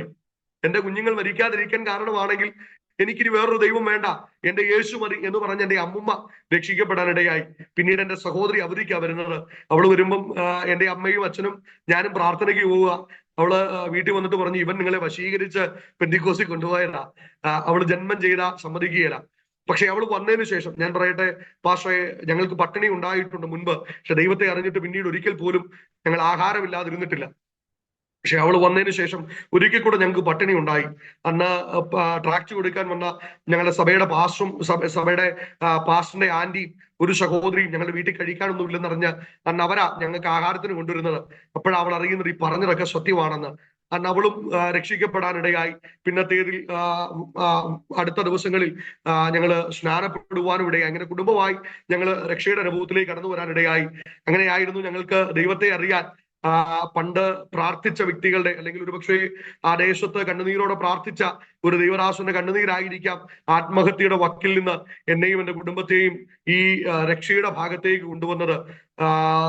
ഈ കേൾക്കുന്ന പ്രേക്ഷകരോട് ഞാൻ പറയുന്നു, നിങ്ങളുടെ ദേശത്തും കരയുന്ന ദൈവദാസന്മാരുണ്ട്. പലപ്പോഴും മരിക്കാൻ തീരുമാനമെടുത്തിട്ടും മരണത്തിന്റെ വക്കുവരെ നിങ്ങൾ എത്തിയിട്ടും നിങ്ങൾ അതിൽ വീട് പോകാതിരുന്നത് നിങ്ങളുടെ ബുദ്ധിവൈഭവം കൊണ്ടോ ശ്രേഷ്ഠത കൊണ്ടോ അല്ല. ഒരാത്മാവിന്റെ വില സർവ്വലോകത്തെക്കാളും വലിയതാണ് എന്നറിയുന്ന ദൈവദാസന്മാർ നിങ്ങളുടെ ദേശത്ത് നിങ്ങൾക്ക് വേണ്ടി കരയുന്നുണ്ട്. നിങ്ങൾ കടന്നു പോകുന്നുവെങ്കിൽ അവർ നിങ്ങൾക്ക് വേണ്ടി പ്രാർത്ഥിച്ച ഞാൻ ഈ പറഞ്ഞ സമാധാനം നിങ്ങൾക്കും ലഭ്യമാകാൻ ഇടയായി തീരും. അങ്ങനെ ഞങ്ങൾ വിശ്വാസത്തിലേക്ക് കടന്നു വന്നു. പാസ്റ്ററെ, ചില നാളുകൾ മുൻപോട്ട് പോയി. എനിക്ക് പ്രസംഗിക്കാൻ ഭയങ്കര ഇഷ്ടമായിരുന്നു. ആ സമയത്തും ഞങ്ങളുടെ പാസ്റ്റർ ജേക്കബ് വർഗീസ് എന്ന് പറയുന്ന യുവരാജൻ എനിക്കൊരു 10 മിനിറ്റൊക്കെ സഭയില് പ്രസംഗിക്കാൻ ഭയങ്കര ഇഷ്ടമാണ്. ഏറ്റവും മുമ്പിൽ പോയിരുന്ന ആരാധിക്കും. വരുന്ന ദൈവദാസന്മാരൊക്കെ തലയെ കൈവച്ച് ആലോചന പറയും സുവിശേഷ വേലയ്ക്കാണെന്ന്. ഈ എല്ലാ ദൈവദാസന്മാരും പറയാറുള്ളത് പോലെ എനിക്കും ഇത് കേൾക്കുന്നത് അരിശമായിരുന്നു. ഈ പ്രസംഗിക്കാൻ ഇഷ്ടമാണ്, പക്ഷെ സുവിശേഷ വേല എന്ന് പറയുന്ന കാര്യം എനിക്ക് വലിയ താല്പര്യമില്ലാത്തൊരു കാര്യമായിരുന്നു. പക്ഷേ ഞാൻ +2 കഴിഞ്ഞു. എന്റെ അച്ഛൻ എന്നെ പഠിപ്പിക്കാൻ നിവർത്തിയില്ല. പഠിക്കാൻ മുൻപോട്ട് ആഗ്രഹമുണ്ട്. എന്റെ കൂടെ പഠിച്ച എല്ലാ കുഞ്ഞുങ്ങളും ഓരോ കോളേജിൽ അഡ്മിഷൻ എടുത്തു. പക്ഷേ എനിക്ക് മുൻപിൽ മാത്രം എന്ത് ചെയ്യണമെന്ന് ഉത്തരവില്ല. എന്റെ അച്ഛന്റെ മുഖത്തേക്ക് നോക്കുമ്പോൾ എനിക്ക് പലപ്പോഴും സങ്കടം വരും. എന്നെ പഠിപ്പിക്കാൻ ഇല്ലാത്തത് കൊണ്ട് ആ മനുഷ്യൻ പെടുന്ന പാട് കണ്ടുകൊണ്ട് ഞാൻ എന്ത് ചെയ്യണമെന്ന് അറിയത്തില്ല. അപ്പം ഞങ്ങളുടെ സഭയിൽ കണിയാമ്പറമ്പിൽ ബേബി എന്ന് പറയുന്ന അച്ഛൻ, അദ്ദേഹം സഭയുടെ സെക്രട്ടറിയാണ്. അദ്ദേഹം തന്നെ മുൻകൈ എടുത്ത് മുൻപോട്ട് വന്നിട്ട് എന്നോട് എൻട്രൻസിന് കോച്ചിങ്ങിന് പോകാം, അപ്പൊ അതിനുവേണ്ടി സാമ്പത്തികം ക്രമീകരിക്കാൻ അദ്ദേഹം അതെല്ലാം ചെയ്തത് നമ്മൾ ആവശ്യപ്പെട്ടിട്ടല്ല. അദ്ദേഹം സഭയില് കമ്മിറ്റി വിളിച്ചപ്പോൾ പറഞ്ഞു, അംജിത്ത് ഇതുപോലെ നല്ലപോലെ പഠിക്കുന്ന ഒരു കുഞ്ഞ്, അവനെ മുമ്പോട്ട് പഠിക്കാൻ നിവർത്തിയില്ല. അപ്പൊ ഞങ്ങളുടെ സഭയിലെ വേറൊരു അച്ചായൻ എന്നെ പഠിപ്പിക്കാമെന്ന് പറഞ്ഞ് ആദ്യം ഏറ്റെടുത്തു. ഞാൻ പലപ്പോഴും അദ്ദേഹത്തിന്റെ വീട്ടിൽ കയറി ഇറങ്ങി എന്നെ പഠിപ്പിക്കുമെന്ന് കരുതി. പക്ഷെ അവര് പറഞ്ഞ വാക്ക് പാലിച്ചില്ല. അത് വലിയൊരു നിരാശയുടെ അനുഭവമായിരുന്നു എന്റെ ജീവിതത്തിൽ. എങ്കിലും എൻട്രൻസിനുള്ള കാര്യങ്ങൾ ക്രമീകരണമായി. ഞാൻ എൻട്രൻസിന് പോകാൻ തുടങ്ങി.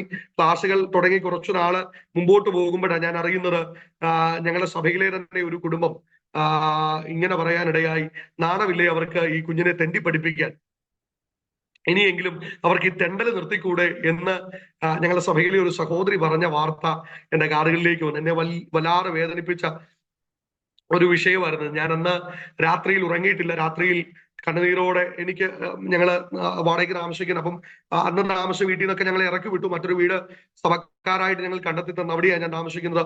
അപ്പൊ ഞാൻ രാത്രിയിൽ ഇങ്ങനെ എഴുന്നേറ്റിരുന്ന് പ്രാർത്ഥിക്കുമ്പോൾ ദൈവത്തോട് ചോദിച്ചു, സത്യത്തിൽ ദൈവമേ, ഞാൻ ഇപ്പൊ ആത്മഹത്യ ചെയ്യാൻ ആഗ്രഹിക്കുന്നുണ്ട്. അന്ന് എന്റെ അപ്പനും അമ്മയും മരിക്കാൻ ആഗ്രഹിച്ചപ്പം ഞാനത് ചിന്തിച്ചിട്ടില്ല. പക്ഷെ എനിക്കിപ്പം തോന്നുന്നു, എന്തിനു നീ ഈ ജീവിതം എനിക്ക് മടക്കി തന്നു? എനിക്ക് മുൻപോട്ട് ജീവിക്കാൻ യാതൊരു താല്പര്യവും ഇല്ല. ഇതുപോലെ മറ്റുള്ളവരുടെ അപമാനം ഏറ്റുവാങ്ങി എന്തിനു ജീവിക്കണം? പക്ഷെ അതൊരു ദൈവിക സ്പർശനമായിരുന്നു എന്റെ ജീവിതത്തിലെ. ആ രാത്രികൾ മുഴുവൻ വേദപുസ്തകവും തുറന്നു വെച്ചൊരു പായിൽ ഞാൻ രാത്രി മുഴുവൻ ഇങ്ങനെ ഇരിക്കുക. എൻട്രൻസ് പഠിക്കാൻ ഇരിക്കുന്ന ഞാൻ എൻട്രൻസിന്റെ പുസ്തകം തുറക്കുന്നില്ല, വേദപുസ്തകവുമായിട്ട് ഇങ്ങനെ ഇരിക്കുക. മുഴുവൻ നേരം ബൈബിൾ ഇങ്ങനെ വായിക്കും, കുറേ നേരം ഇരുന്ന് പ്രാർത്ഥിക്കും, കുറേ നേരം ഇരുന്ന് കരയും. ആ സമയത്ത് കർത്താവിനോട് നേരിട്ട് സംസാരിച്ചു, മോനെ, ഞാൻ നിന്നെ കുറിച്ച് ആഗ്രഹിക്കുന്നത് ഈ ലോകത്തിന്റെ ഒരു എഞ്ചിനീയർ അല്ല. നീ എന്റെ വേലയ്ക്ക് വേണ്ടി ഞാൻ നിന്നെ കണ്ടിരിക്കുന്നു, നീ അതിനിറങ്ങാൻ സന്നദ്ധത കാണിക്കണം എന്ന് പറഞ്ഞ് ദൈവാത്മാവിനോട് ഇടപെടാൻ തുടങ്ങി. അങ്ങനെ എഞ്ചിനീയറിംഗിന്റെ എക്സാം കഴിഞ്ഞ് കോഴ്സിന് പോകാം എന്നൊരു തീരുമാനത്തിലേക്ക് വരുമ്പം ഞാനെന്റെ വീട്ടിൽ എന്റെ മാതാപിതാക്കളോട് പറഞ്ഞു, കർത്താവ് എന്നോട് സംസാരിക്കുന്നു, നീ സുവിശേഷ വേലയ്ക്ക് ഇറങ്ങണം. ഞാനതുകൊണ്ട് ബൈബിൾ കോളേജിൽ പോകാൻ ആഗ്രഹിക്കുക. എന്നാൽ പറയട്ടെ, അതുവരെ സുവിശേഷ വേല ചെയ്യാൻ എന്നെ പ്രോത്സാഹിപ്പിച്ചവർ മുഴുവൻ എനിക്കെതിരായി.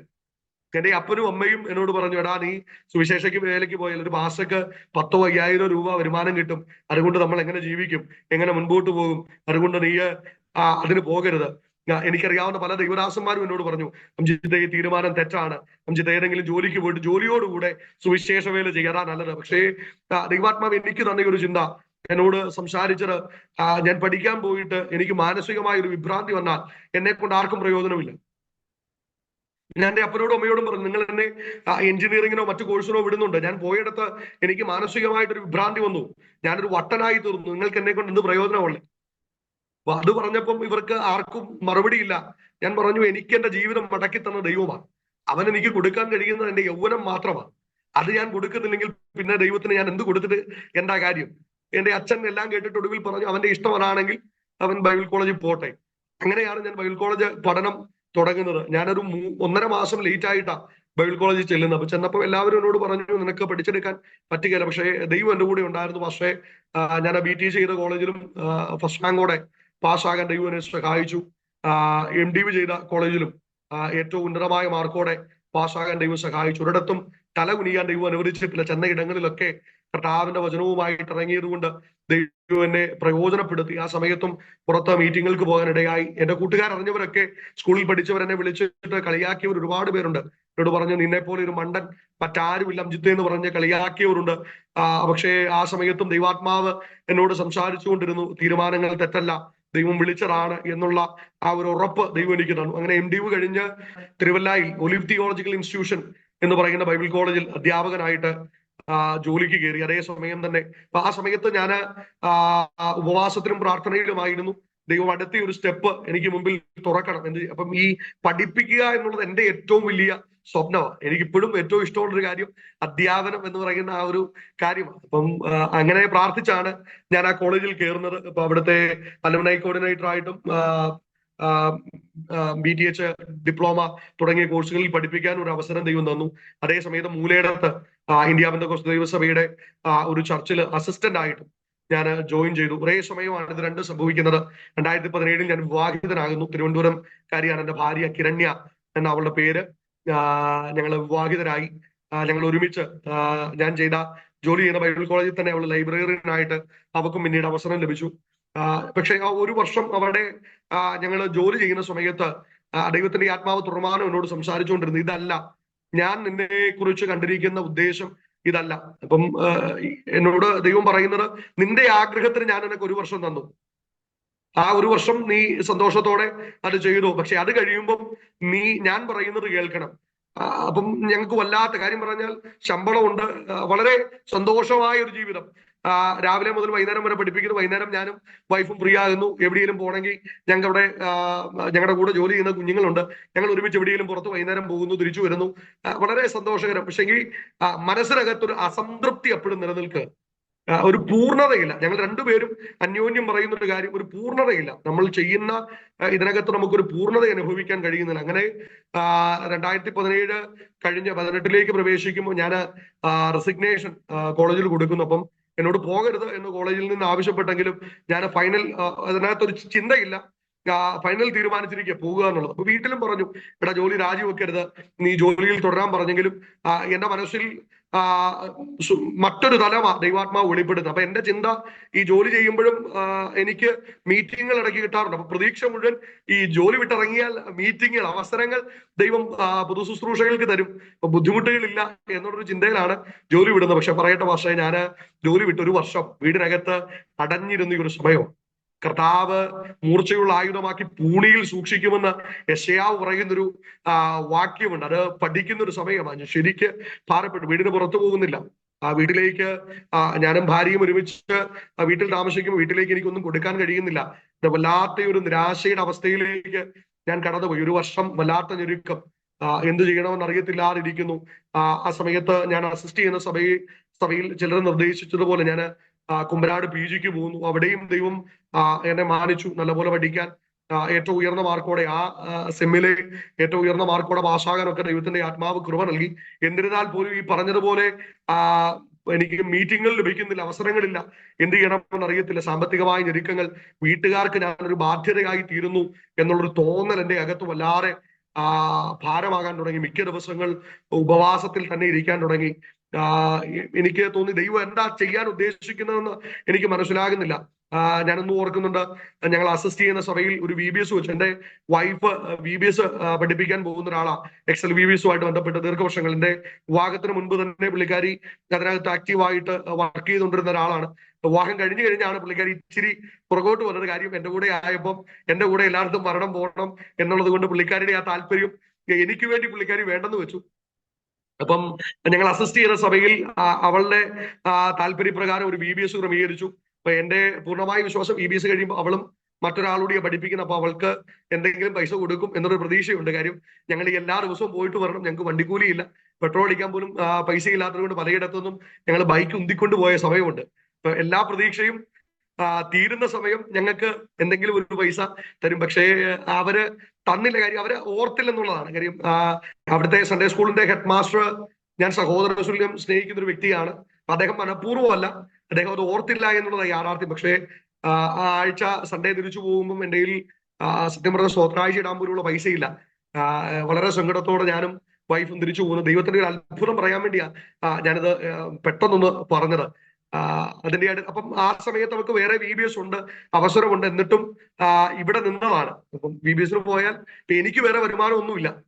എനിക്ക് ഈ അസിസ്റ്റ് ചെയ്യുന്നിടത്ത് കിട്ടുന്ന ചെറിയൊരു തുക മാത്രമേ എനിക്കെന്ന് പറഞ്ഞ് ഒരു വരുമാനമുള്ളൂ. അപ്പം ഇവള് VBSന് പോയാൽ അത്യാവശ്യം ഒരു സാമ്പത്തിക മുമ്പോട്ടുള്ള വീട്ടിൽ എന്തെങ്കിലും കൊടുക്കണമെങ്കിൽ പോലും ഞങ്ങളുടെ ഈ പൈസയില്ല.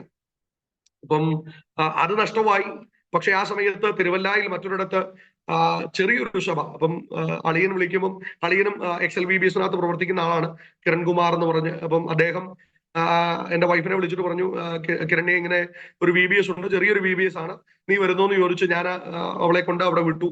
പക്ഷെ ഞാൻ പറയട്ടെ വാസു, നമ്മുടെ വേദനകൾ തിരുവചനത്തിൽ വായിക്കുന്നത് പോലെ നമ്മുടെ കണ്ണുനീർ അവൻ തുരുത്തിയിലാക്കി വെച്ചിരിക്കുന്നു എന്ന് എഴുതിയിരിക്കുന്ന എത്ര സത്യമാണെന്നുള്ളത്. ഇന്ന് VBS കഴിഞ്ഞ് അവള് തിരിച്ചു പോരുമ്പം ഞാൻ അവളെ വിളിക്കാൻ ചെല്ലുന്നു. അവിടുത്തെ പാസ്റ്റർ, ഞാൻ ചെന്നപ്പോൾ എന്നോട് പാസ്റ്ററെ വീട്ടിൽ കയറി പ്രാർത്ഥിച്ചിട്ട് പോകാൻ പറയുന്നു. ഞാൻ കയറി പ്രാർത്ഥിച്ചിറങ്ങി പോകും. അദ്ദേഹം 2000 രൂപയാണ് എന്റെ കയ്യിൽ അന്ന് തരുന്നത്. അവർക്കും അന്ന് എനിക്ക് തോന്നുന്നു അവൾ ചെയ്ത VBSൽ ഏറ്റവും കൂടുതൽ തുക ലഭിച്ച ഒരു വേദിയാണ്. കാര്യം ഞങ്ങൾ അനുഭവിച്ച ആ ഭാരം, ഒരിടത്ത് നിന്ന് നമുക്കൊരു നഷ്ടം വരുമ്പോൾ മറ്റൊരിടത്ത് ദൈവം അതിലും വലിയൊരു കരുതൽ നമുക്ക് വേണ്ടി ഒരുക്കി വെച്ചിട്ടുണ്ട് എന്നുള്ള സത്യം ദൈവം എന്നെ പഠിപ്പിക്കുകയായിരുന്നു. അപ്പൊ അങ്ങനെ ആ ഒരു വഴി ദൈവം തുറന്ന് ഞങ്ങൾ മുൻപോട്ട് പോയി. അതിനുശേഷം ഞങ്ങൾ കോറമംഗലത്തേക്ക് PG കഴിയുന്നു.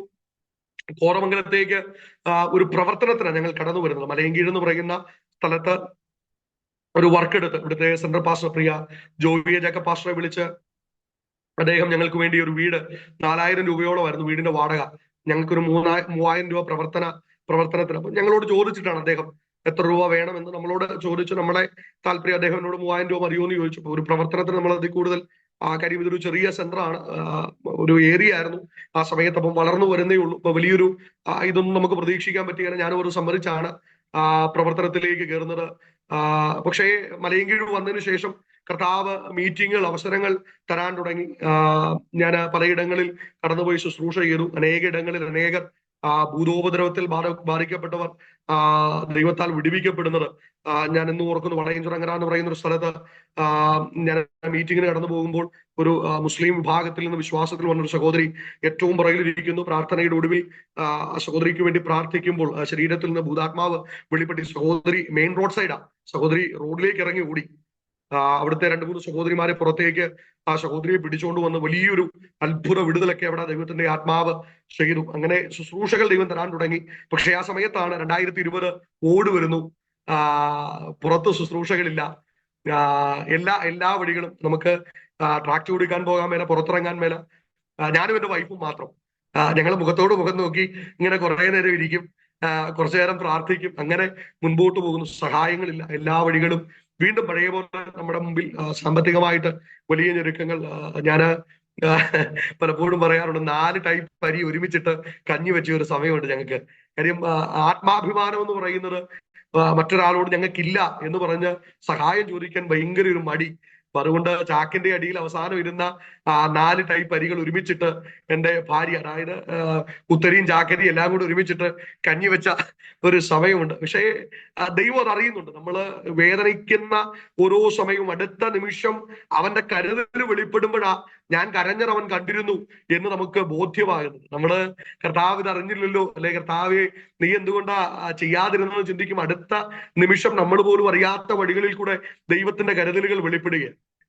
ഞാന് പലപ്പോഴും ഈ നിരാശപ്പെട്ടു പോകുന്ന സമയത്ത് എന്നെ ബലപ്പെടുത്തുന്ന ഒരു കാര്യം, ഞാൻ വിശ്വാസത്തിൽ ഇറങ്ങി കുറച്ചു നാൾ കഴിഞ്ഞപ്പം ഞങ്ങളുടെ സഭയിൽ, മാതൃസഭയിൽ ഒരു യോഗം വെക്കുന്നു. യോഗം വെക്കുമ്പം ഞാനുണ്ട്, എന്റെ അച്ഛനുണ്ട്, എന്റെ അമ്മയുണ്ട് ആ യോഗത്തിൽ. അപ്പം അന്ന് വന്ന ദൈവദാസൻ എന്റെ അടുക്കൽ വന്ന, അപ്പം പ്രവചനാത്മാവിൽ അദ്ദേഹം ആലോചന പറയാനായിട്ട് എന്നോട് തുടങ്ങുമ്പോൾ എന്നോട് ചോദിച്ച ആദ്യ ചോദ്യം, നിന്റെ അപ്പനും അമ്മയും ഇവിടെ ഉണ്ടോന്ന്. അപ്പൊ ഞാൻ പറഞ്ഞു, ആയിരിക്കുന്നത് എന്റെ അമ്മയും ഇപ്പുറത്തിരിക്കുന്നത് എന്റെ അപ്പനുമാണ്. അദ്ദേഹം എന്നോട് ദൂത് പറയുന്നതിന് പകരം എന്റെ അപ്പനോടും അമ്മയോടും ഒരു ചോദ്യം ചോദിക്കുക, ഈ കുഞ്ഞിനെ നിങ്ങൾ അബോർട്ട് ചെയ്ത് കളയാൻ പദ്ധതിയിട്ട. ഞാൻ നോക്കുമ്പോൾ നമുക്കത് മനസ്സിലാകുന്നില്ല എന്നാണ്. ഞാൻ നോക്കുമ്പോൾ എന്റെ അമ്മ അങ്ങ് പൊട്ടിക്കരയുക. അപ്പൊ എനിക്ക് മനസ്സിലായി പുള്ളി പറഞ്ഞതിൽ എന്തോ സത്യമുണ്ട്. അപ്പൊ പുള്ളിക്കാരൻ ആലോചന പറയുക, നിങ്ങൾ ഈ കുഞ്ഞു വേണ്ട എന്ന് കരുതി നിരവധി ആശുപത്രികൾ ഈ കുഞ്ഞിനെ അബോർട്ട് ചെയ്ത് കളയാൻ കയറി ഇറങ്ങിയതാണ്. പക്ഷെ അബോർഷൻ ചെയ്താൽ അമ്മയ്ക്ക് ബുദ്ധിമുട്ടാണെന്ന് കേട്ടത് കൊണ്ട് മാത്രമാണ് നിങ്ങൾ ഈ കുഞ്ഞിനെ കളയാതിരുന്നത്. എന്റെ അമ്മ കരഞ്ഞുകൊണ്ട് സമ്മതിച്ചു, സത്യമാണ്. എന്റെ മകൾ ജനിച്ച് അധികം താമസിക്കാതെയാ മകൻ ജനിച്ചത്.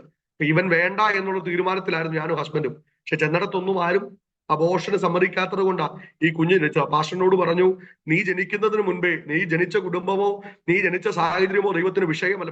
പക്ഷേ നിന്റെ അമ്മയുടെ ഉദരത്തിൽ നീ ഉരുവാകുന്നതിന് മുൻപ് അവന്റെ വേലയ്ക്ക് നീ വേണമെന്ന് അവന് പദ്ധതി ഉണ്ടായിരുന്നത് കൊണ്ടാണ് നീ ജനിച്ചത്. അതെന്റെ ഹൃദയത്തിൽ വലിയൊരു പ്രഹരം പോലെ അത് കയറി.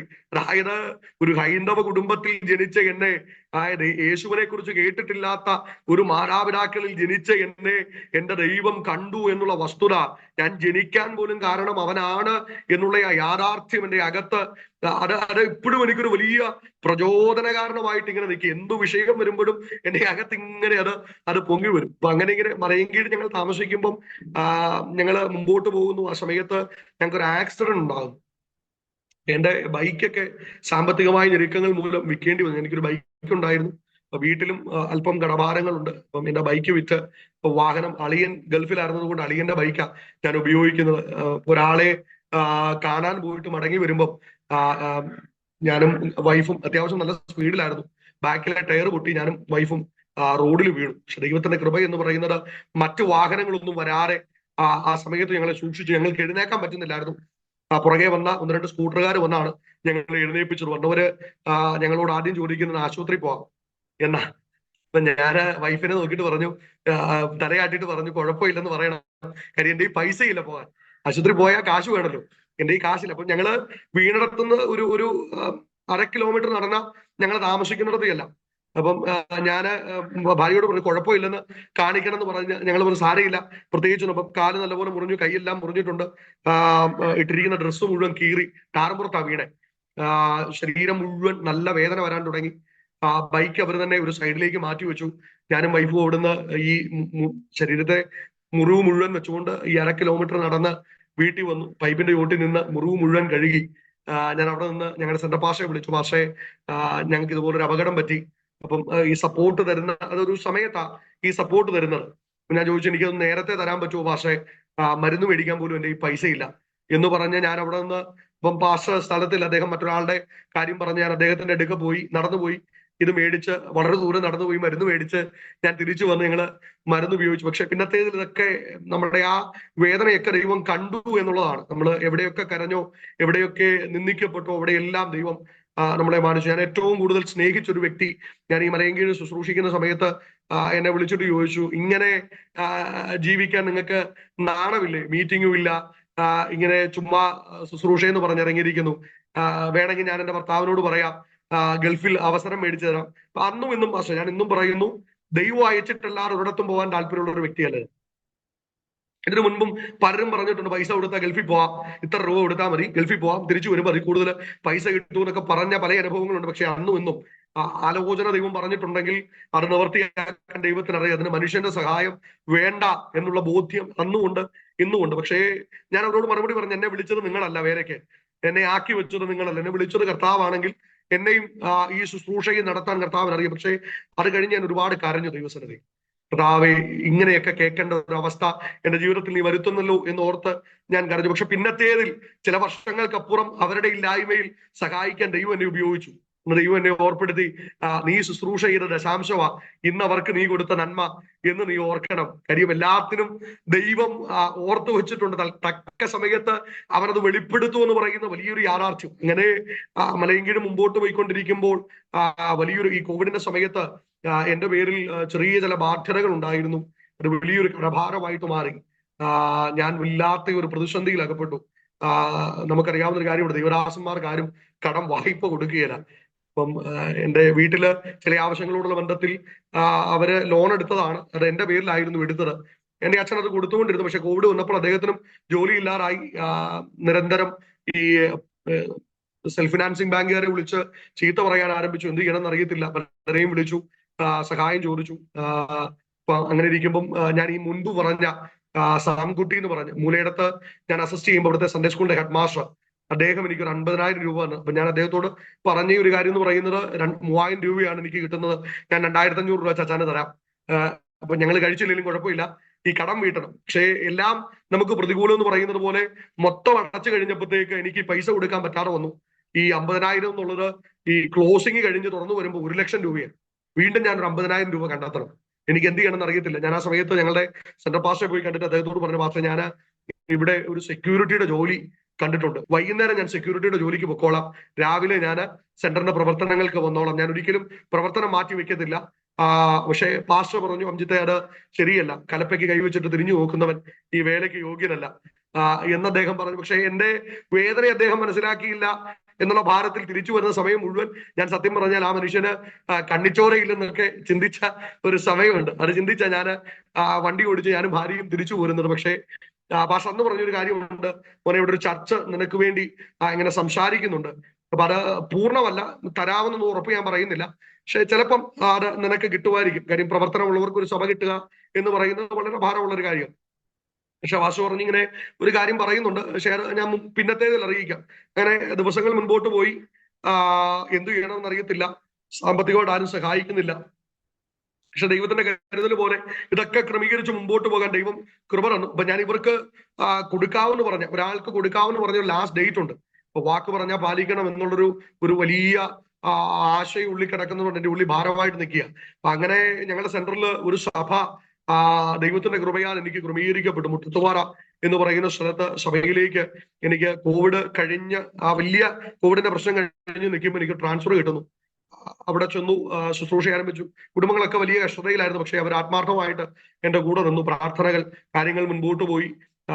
ഞാൻ എന്റെ ഒരു സുഹൃത്തിന്റെ കയ്യിൽ നിന്നായിരുന്നു ഒരു തുക മേടിച്ചത്. അപ്പം ലാസ്റ്റ് ഡേറ്റ് പറഞ്ഞിരിക്കുന്നു, കൊടുക്കാൻ എന്റെ മുമ്പിൽ യാതൊരു വഴിയില്ല.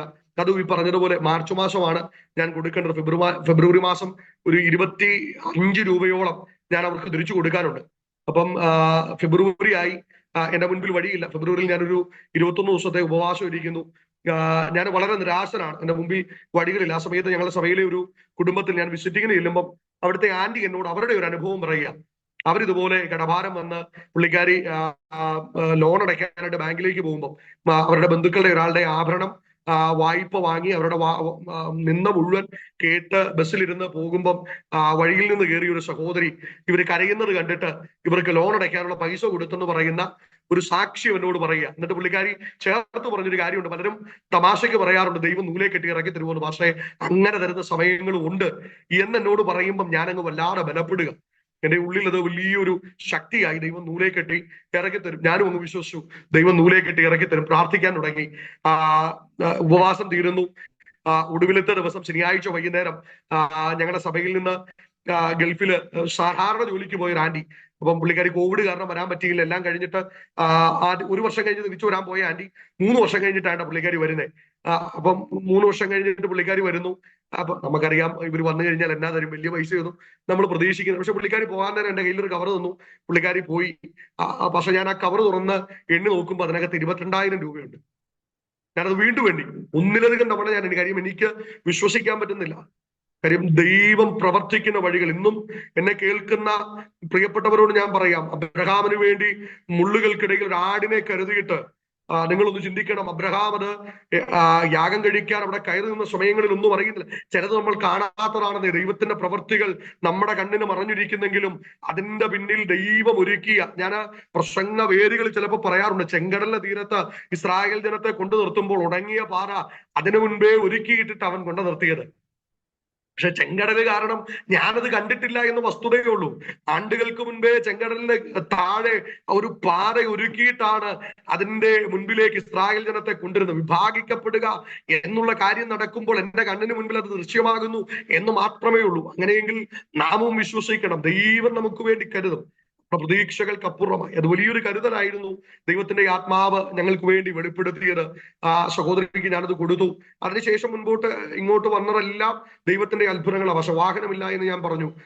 ആ സഭയിലെ ഒരു കുടുംബം ഒരു ദിവസം ഞാൻ ഒരു സെക്കൻഡ് ഹാൻഡ് വാഹനം മേടിക്കാൻ താല്പര്യപ്പെട്ട് നിൽക്കുക. അപ്പം ഈ കുടുംബം എന്നെ വിളിച്ചിട്ട്, പാസ്റ്റർ സെക്കൻഡ് ഹാൻഡ് ഒരു വാഹനം മേടിക്കാൻ പോകുന്നെന്ന് കേട്ടു. പാസ്റ്റർക്ക് ഒരു ബൈക്ക് മേടിച്ചു തരാൻ വളരെ നാളുകളായിട്ട് ഞങ്ങൾക്ക് ഒരു ആത്മപ്രേരണ. അപ്പം പാസ്റ്റർ പോയി നോക്കിക്കോ, എത്ര രൂപയാണെങ്കിലും ഞങ്ങൾ തരാം എന്ന് പറഞ്ഞ് ഞാനൊരു വണ്ടി പോയി നോക്കി. പിറ്റേ ദിവസം രാവിലെ 1,10,000 രൂപ ഒരു വണ്ടിക്ക് വേണ്ടി അവരെനിക്ക് ഇട്ടു തന്നു. ഇതെല്ലാം ദൈവത്തിന്റെ അത്ഭുതങ്ങളാണ്. കരുതുന്ന ഒരു ദൈവമുണ്ട് എന്ന് നമുക്ക് വിശ്വസിക്കാൻ തക്കവണ്ണം ദൈവത്തിന്റെ പ്രവർത്തികൾ ദൈവാത്മാവ് നമുക്ക് വേണ്ടി വെളിപ്പെടുത്തി. ഇന്നും ദൈവാത്മാവ് നമ്മളെ നടത്തുന്നു.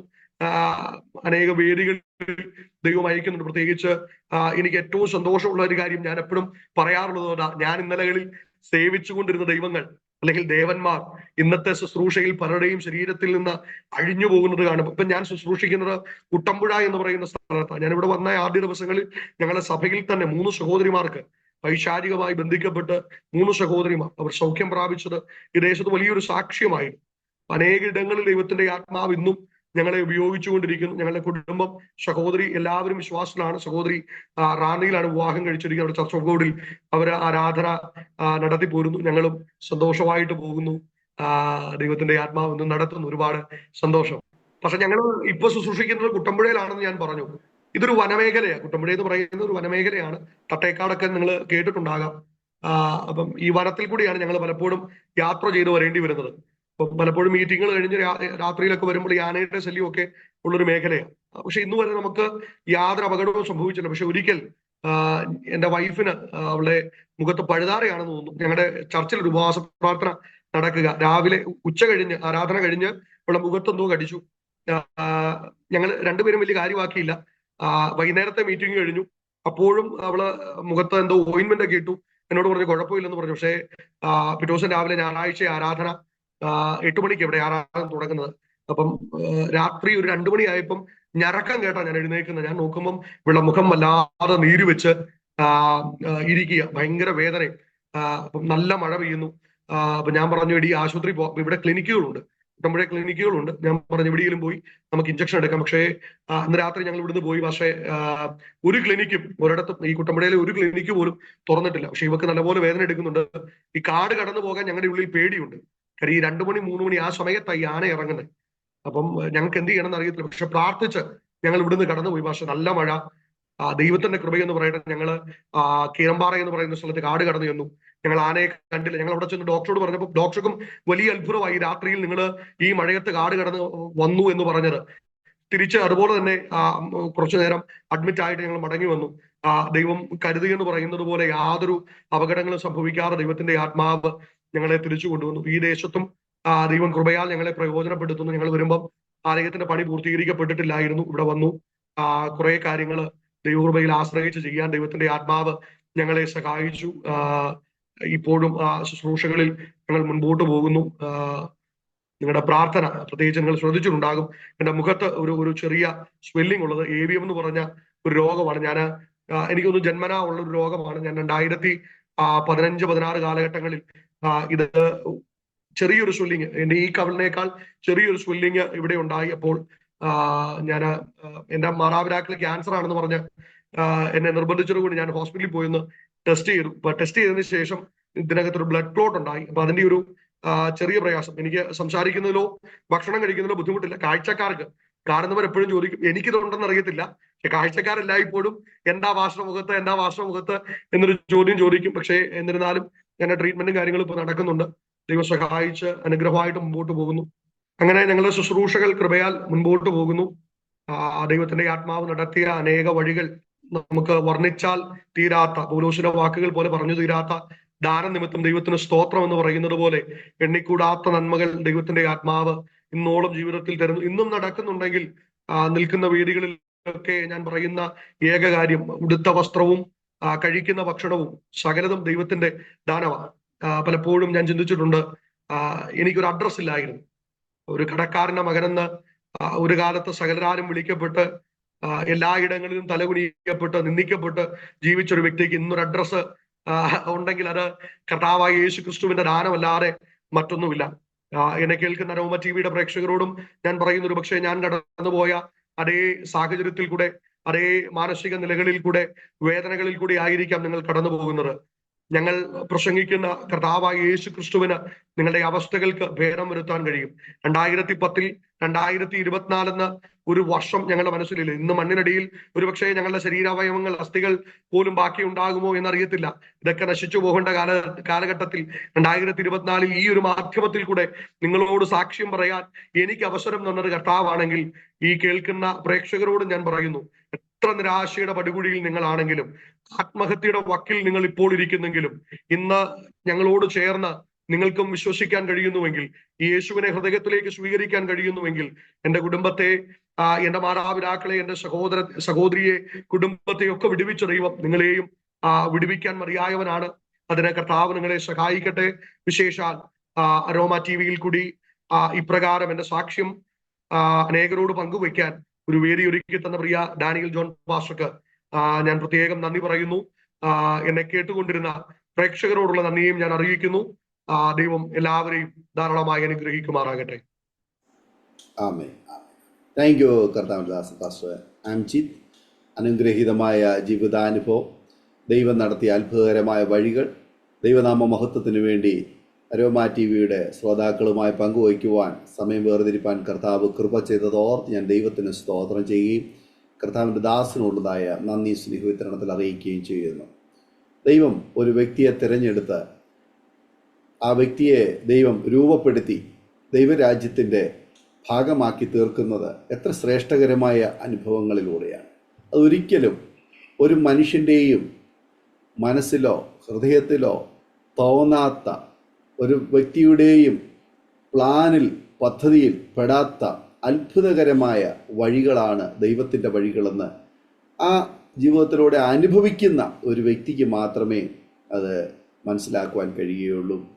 പല വിമർശനങ്ങൾക്കും, പല വിദ്വേഷങ്ങൾക്കും, പല വ്യക്തികൾക്കും ഒക്കെ നിന്ദിക്കപ്പെട്ട്, അപമാനിക്കപ്പെട്ട്, ഒരുപക്ഷെങ്കിൽ മരണം മാത്രം അവസാനമായി തിരഞ്ഞെടുത്ത് ഇനിയും മറ്റൊന്നില്ല എന്ന് വിചാരിച്ചിരുന്ന ആ ഒരു സ്ഥാനത്ത് ഇവൻ ഇടയ്ക്ക് പറഞ്ഞല്ലോ, ഏറ്റവും അവസാനത്തെ ഒരു വഴിയാണ് ഒന്നുകിൽ ആത്മഹത്യ അല്ലെങ്കിൽ പെന്തക്കോസ്ത്. ഇത് രണ്ടും ആണ് മുൻപിൽ ഏറ്റവും അവസാനമായിട്ട് ഒരു വ്യക്തിയുടെ ജീവിതത്തിൽ വന്നു നിൽക്കുന്ന ആ ഒരു അവസ്ഥ. അത് ചെറിയൊരു കാര്യമല്ല. ആത്മഹത്യക്ക് സമാനമായിട്ടാണ് പെന്തക്കോസ്തിനെ പലരും കാണുന്നത്, ആത്മഹത്യാപരമായ ഒരു അനുഭവത്തിലേക്ക്. ശരിക്കും പറഞ്ഞു കഴിഞ്ഞാൽ അത് ശരിയാ. എങ്ങനെയാണെന്ന് ചോദിച്ചു കഴിഞ്ഞാൽ, അവൻ ശരീരം കൊണ്ട് ആത്മഹത്യ ചെയ്താൽ അവൻ എന്നേക്കുമായ നരകത്തിലേക്ക് പോകുകയാണ്. എന്നാൽ പെന്തക്കോസ്തിലേക്ക്, യഥാർത്ഥ പെന്തക്കോസ്തിലേക്ക് പോകുന്ന കാര്യമാണ് പറയുന്നത്. ഒരു ചടങ്ങിന് വേണ്ടി പോകുന്ന ആ ഒരു ഇടപാടല്ല ഇവിടെ നമ്മൾ ഉദ്ദേശിക്കുന്നത്. യഥാർത്ഥമായി പെന്തക്കോസ്തിൻ്റെ അനുഭവത്തിലേക്ക് പോകുന്ന ഒരു വ്യക്തിയെ സംബന്ധിച്ചിടത്തോളം അവൻ ഈ ഭൂമിയിലുള്ള അവൻ്റെ ജഡത്തെയും ജഡത്തിൻ്റെ പ്രവൃത്തികളെയും എല്ലാം മരിപ്പിച്ച് അതിൽ നിന്ന് അവൻ വേർപെട്ട് ആ ജഡത്തിൻ്റെ എല്ലാ വിചാര ചിന്തകളിൽ നിന്നും അവൻ മാറി ഒരു നിത്യജീവങ്കലേക്ക് യേശുവിൻ്റെ ശരീരത്തോട് ക്രിസ്ത്യാനിയായിട്ട് ക്രിസ്തുവിൻ്റെ സഭയോട് ശരീരത്തോട് ഏകീഭവിക്കുന്ന ആ ഒരു അനുഭവം. അപ്പം ശരിക്കും പറഞ്ഞു കഴിഞ്ഞാൽ ഒന്നുകിൽ ആത്മഹത്യ ചെയ്യുക, അല്ലെങ്കിൽ പെന്തക്കോസിൽ പോവുക. ഇത് അവസാനമായിട്ട് ആൾക്കാർ തിരഞ്ഞെടുക്കുന്ന ഒരു അറ്റ കൈ എന്ന് വേണമെങ്കിൽ പറയാം. അത് പക്ഷേ ആത്മഹത്യ ചെയ്താൽ ആ വ്യക്തിക്ക് പിന്നെ ഒരു നിത്യതയുമില്ല, ഒരു ജീവിതവുമില്ല, എല്ലാം അവൻ്റെ ജീവിതത്തിൽ അവസാനിക്കുന്നു. എന്നാൽ പെന്തക്കോസ്തിലേക്ക് പോയി കഴിഞ്ഞാൽ അവൻ്റെ ലോകപ്രകാരമുള്ള ഒരു ജീവിതം അല്ല, അതിനേക്കാൾ ഉപരിയായി അവന് ആത്മീയമായ ഒരു നിത്യമായ ഒരു ജീവിതം കൈവരിക്കുവാൻ അത് മുഖാന്തരമായി തീരും. കർത്താവിൻ്റെ ദാസനെ ഇന്ന് ആയിരിക്കുന്ന ആ ഒരു അവസ്ഥയിലേക്ക് സ്വർഗത്തിലെ ദൈവം കൊണ്ടുവന്നത് ഓർത്ത് ഞാൻ ദൈവത്തിന് സ്തോത്രം ചെയ്യുന്നു. ദൈവം ചെയ്ത ശ്രേഷ്ഠകരമായ അനുഭവങ്ങൾക്കായി സ്തോത്രം. കർത്താവ് അനുഗ്രഹിക്കട്ടെ, സൗഖ്യവും ആരോഗ്യവും ദീർഘായുസ്സും തരട്ടെ. ആമേ. കുടുംബമായി ദൈവം മാനിച്ചാതിരിക്കട്ടെ. കർത്താവിൻ്റെ വേലയിൽ വർദ്ധിച്ചു വരുവാൻ ദൈവം ഉപയോഗിക്കട്ടെ എന്ന് ആശംസിക്കുന്നു, പ്രാർത്ഥിക്കുന്നു. ഞങ്ങളെ കേട്ടുകൊണ്ടിരിക്കുന്ന അരോമ ടിവിയുടെ അനേക പ്രിയപ്പെട്ടവർ, ഇതുപോലെയുള്ള പ്രതിസന്ധികളുടെ നടുവിലൂടെ കടന്നു പോകുന്ന ഒത്തിരി പ്രിയപ്പെട്ടവരുണ്ട്. ഇന്ന് ഞങ്ങൾക്കറിയാം. നിങ്ങൾ തീരുമാനമെടുക്കുവാൻ ഇനി വൈകിക്കരുത്. നമ്മുടെ കർത്താവ് നിങ്ങളെ വിളിക്കുന്നു, കർത്താവ് നിങ്ങളെ സ്നേഹിക്കുന്നു. കർത്താവ് നിങ്ങൾക്ക് തന്നിരിക്കുന്ന ഈ അവസരം നിങ്ങൾ വിനിയോഗിക്കുക. പല പ്രിയപ്പെട്ടവരും ആത്മഹത്യയുടെ വക്കിൽ നിൽക്കുന്ന പ്രിയപ്പെട്ടവർ ഞങ്ങളെ കേൾക്കുന്നുണ്ട്. ഒരു പക്ഷെങ്കിൽ റെയിൽവേ പാളത്തിലോ ഒരു തുണ്ട് കയറിലോ ഒരു കുപ്പി വിഷത്തിലോ ജീവിതം അവസാനിപ്പിക്കുവാൻ ശ്രമിച്ചുകൊണ്ടിരിക്കുന്ന, അല്ലെ അതിനുവേണ്ടി തീരുമാനിച്ച് പ്ലാനും പദ്ധതിയും തയ്യാറാക്കിക്കൊണ്ടിരിക്കുന്ന പല പ്രിയപ്പെട്ടവരും ഞങ്ങളെ ശ്രവിക്കുന്നുണ്ട്. നിങ്ങൾ ആ എടുത്ത തീരുമാനം 100% തെറ്റാണ്. അത് നിങ്ങൾക്കൊരു പക്ഷെങ്കിൽ ശരിയാണെന്ന് തോന്നിയേക്കാം. എന്നാൽ ഞങ്ങൾ നിങ്ങൾക്ക് പറയുവാൻ ആഗ്രഹിക്കുന്നു, ആമേൻ, യേശു നിങ്ങളെ സ്നേഹിക്കുന്നു. യേശുവിന് നിങ്ങളെ രക്ഷിപ്പാൻ കഴിയും. ഒരു കുടുംബമാണ് നശിച്ചു പോകുന്നത്, ഒരു വ്യക്തിയാണ്, ഒരു സമൂഹം മുഴുവനും അതിൻ്റെ വേദന അനുഭവിക്കുവാനിടയായിത്തീരും. ഒരിക്കലും നിങ്ങൾ അങ്ങനെ ഒരു തെറ്റായ ഒരു തീരുമാനത്തിലേക്ക് പോകരുത്. പകരം ഒരു സമൂഹം മുഴുവനും നിങ്ങൾക്ക് എതിരായി നിന്നാലും നിങ്ങൾ ഒരു ദൈവ പൈതലായി തീരുവാൻ തയ്യാറാകുമെങ്കിൽ നാളത്തേതിൽ ആ സമൂഹത്തിന് നിങ്ങളൊരു അനുഗ്രഹമായി തീരും.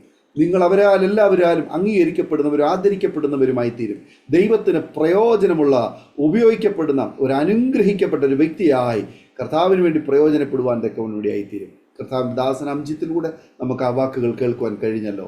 ഇന്ന് ആ പ്രിയപ്പെട്ടവരെ കർത്താവിൻ്റെ വേലയിൽ, കർത്താവിൻ്റെ രാജ്യത്തിന് വേണ്ടി വളരെയേറെ ശക്തമായി ദൈവം ഉപയോഗിച്ചുകൊണ്ടിരിക്കുന്നല്ലോ. അതെ, നിങ്ങളെയും കർത്താവ് സ്നേഹിക്കും. സ്തോത്രം. ഒരു നിമിഷം നമ്മുടെ കണ്ണുകളെ അടയ്ക്കാം, ഹൃദയങ്ങളെ ഏകാഗ്രമാക്കാം. നാം ആയിരിക്കുന്നിടത്ത് നമുക്ക് ദൈവത്തിന് പ്രാർത്ഥനയ്ക്കായി സമയം വേർതിരിക്കാം. കർത്താവെ, ഞാനിതാ എന്നെ സമർപ്പിക്കുന്നു, എൻ്റെ കുടുംബത്തെ സമർപ്പിക്കുന്നു, എൻ്റെ വിഷയങ്ങളെ സമർപ്പിക്കുന്നു. അങ്ങ് അറിയാതെ എൻ്റെ ജീവിതത്തിൽ ഒന്നും സംഭവിക്കുന്നില്ല. ആമേൻ. അങ്ങ് എന്നെ ആമേനെ വിളിച്ചിരിക്കുന്ന ആ വിളി ഞാൻ പലപ്പോഴും ആമേനെ കേൾക്കാതെ, ചെവി കൊടുക്കാതെ, ആമേൻ എൻ്റെ സ്വന്തം ഇഷ്ടത്തിന് സ്വന്തം വഴികളിലേക്ക് പോയി. അതുകൊണ്ട് എൻ്റെ ജീവിതത്തിൽ ഒരു ആമേൻ മാറ്റം ഇതുവരെ ഉണ്ടായില്ല. എന്നാൽ ഇന്ന് ഈ സാക്ഷ്യം കേട്ട മുഖാന്തരം ഞാൻ എൻ്റെ ജീവിതത്തിൽ ഒരു തീരുമാനമെടുക്കുവാൻ ആഗ്രഹിക്കുന്നുവെന്ന് ആര് പ്രാർത്ഥിക്കുന്നു അവരെ ദൈവകരങ്ങളിലേക്ക് ഫലമേൽപ്പിച്ചുകൊണ്ട് നാം ഒരുമിച്ച് സ്തോത്രം ചെയ്ത് പ്രാർത്ഥിക്കുമ്പോൾ അരോമ ടിവിയുടെ ശ്രോതാക്കൾക്ക് വേണ്ടി കർത്താവിൻ്റെ ദാസൻ ചുരുക്കം വാചകങ്ങളിൽ ഈ സമയം നമ്മെ പ്രാർത്ഥനയിൽ സഹായിക്കും. പ്രാർത്ഥിക്കാം.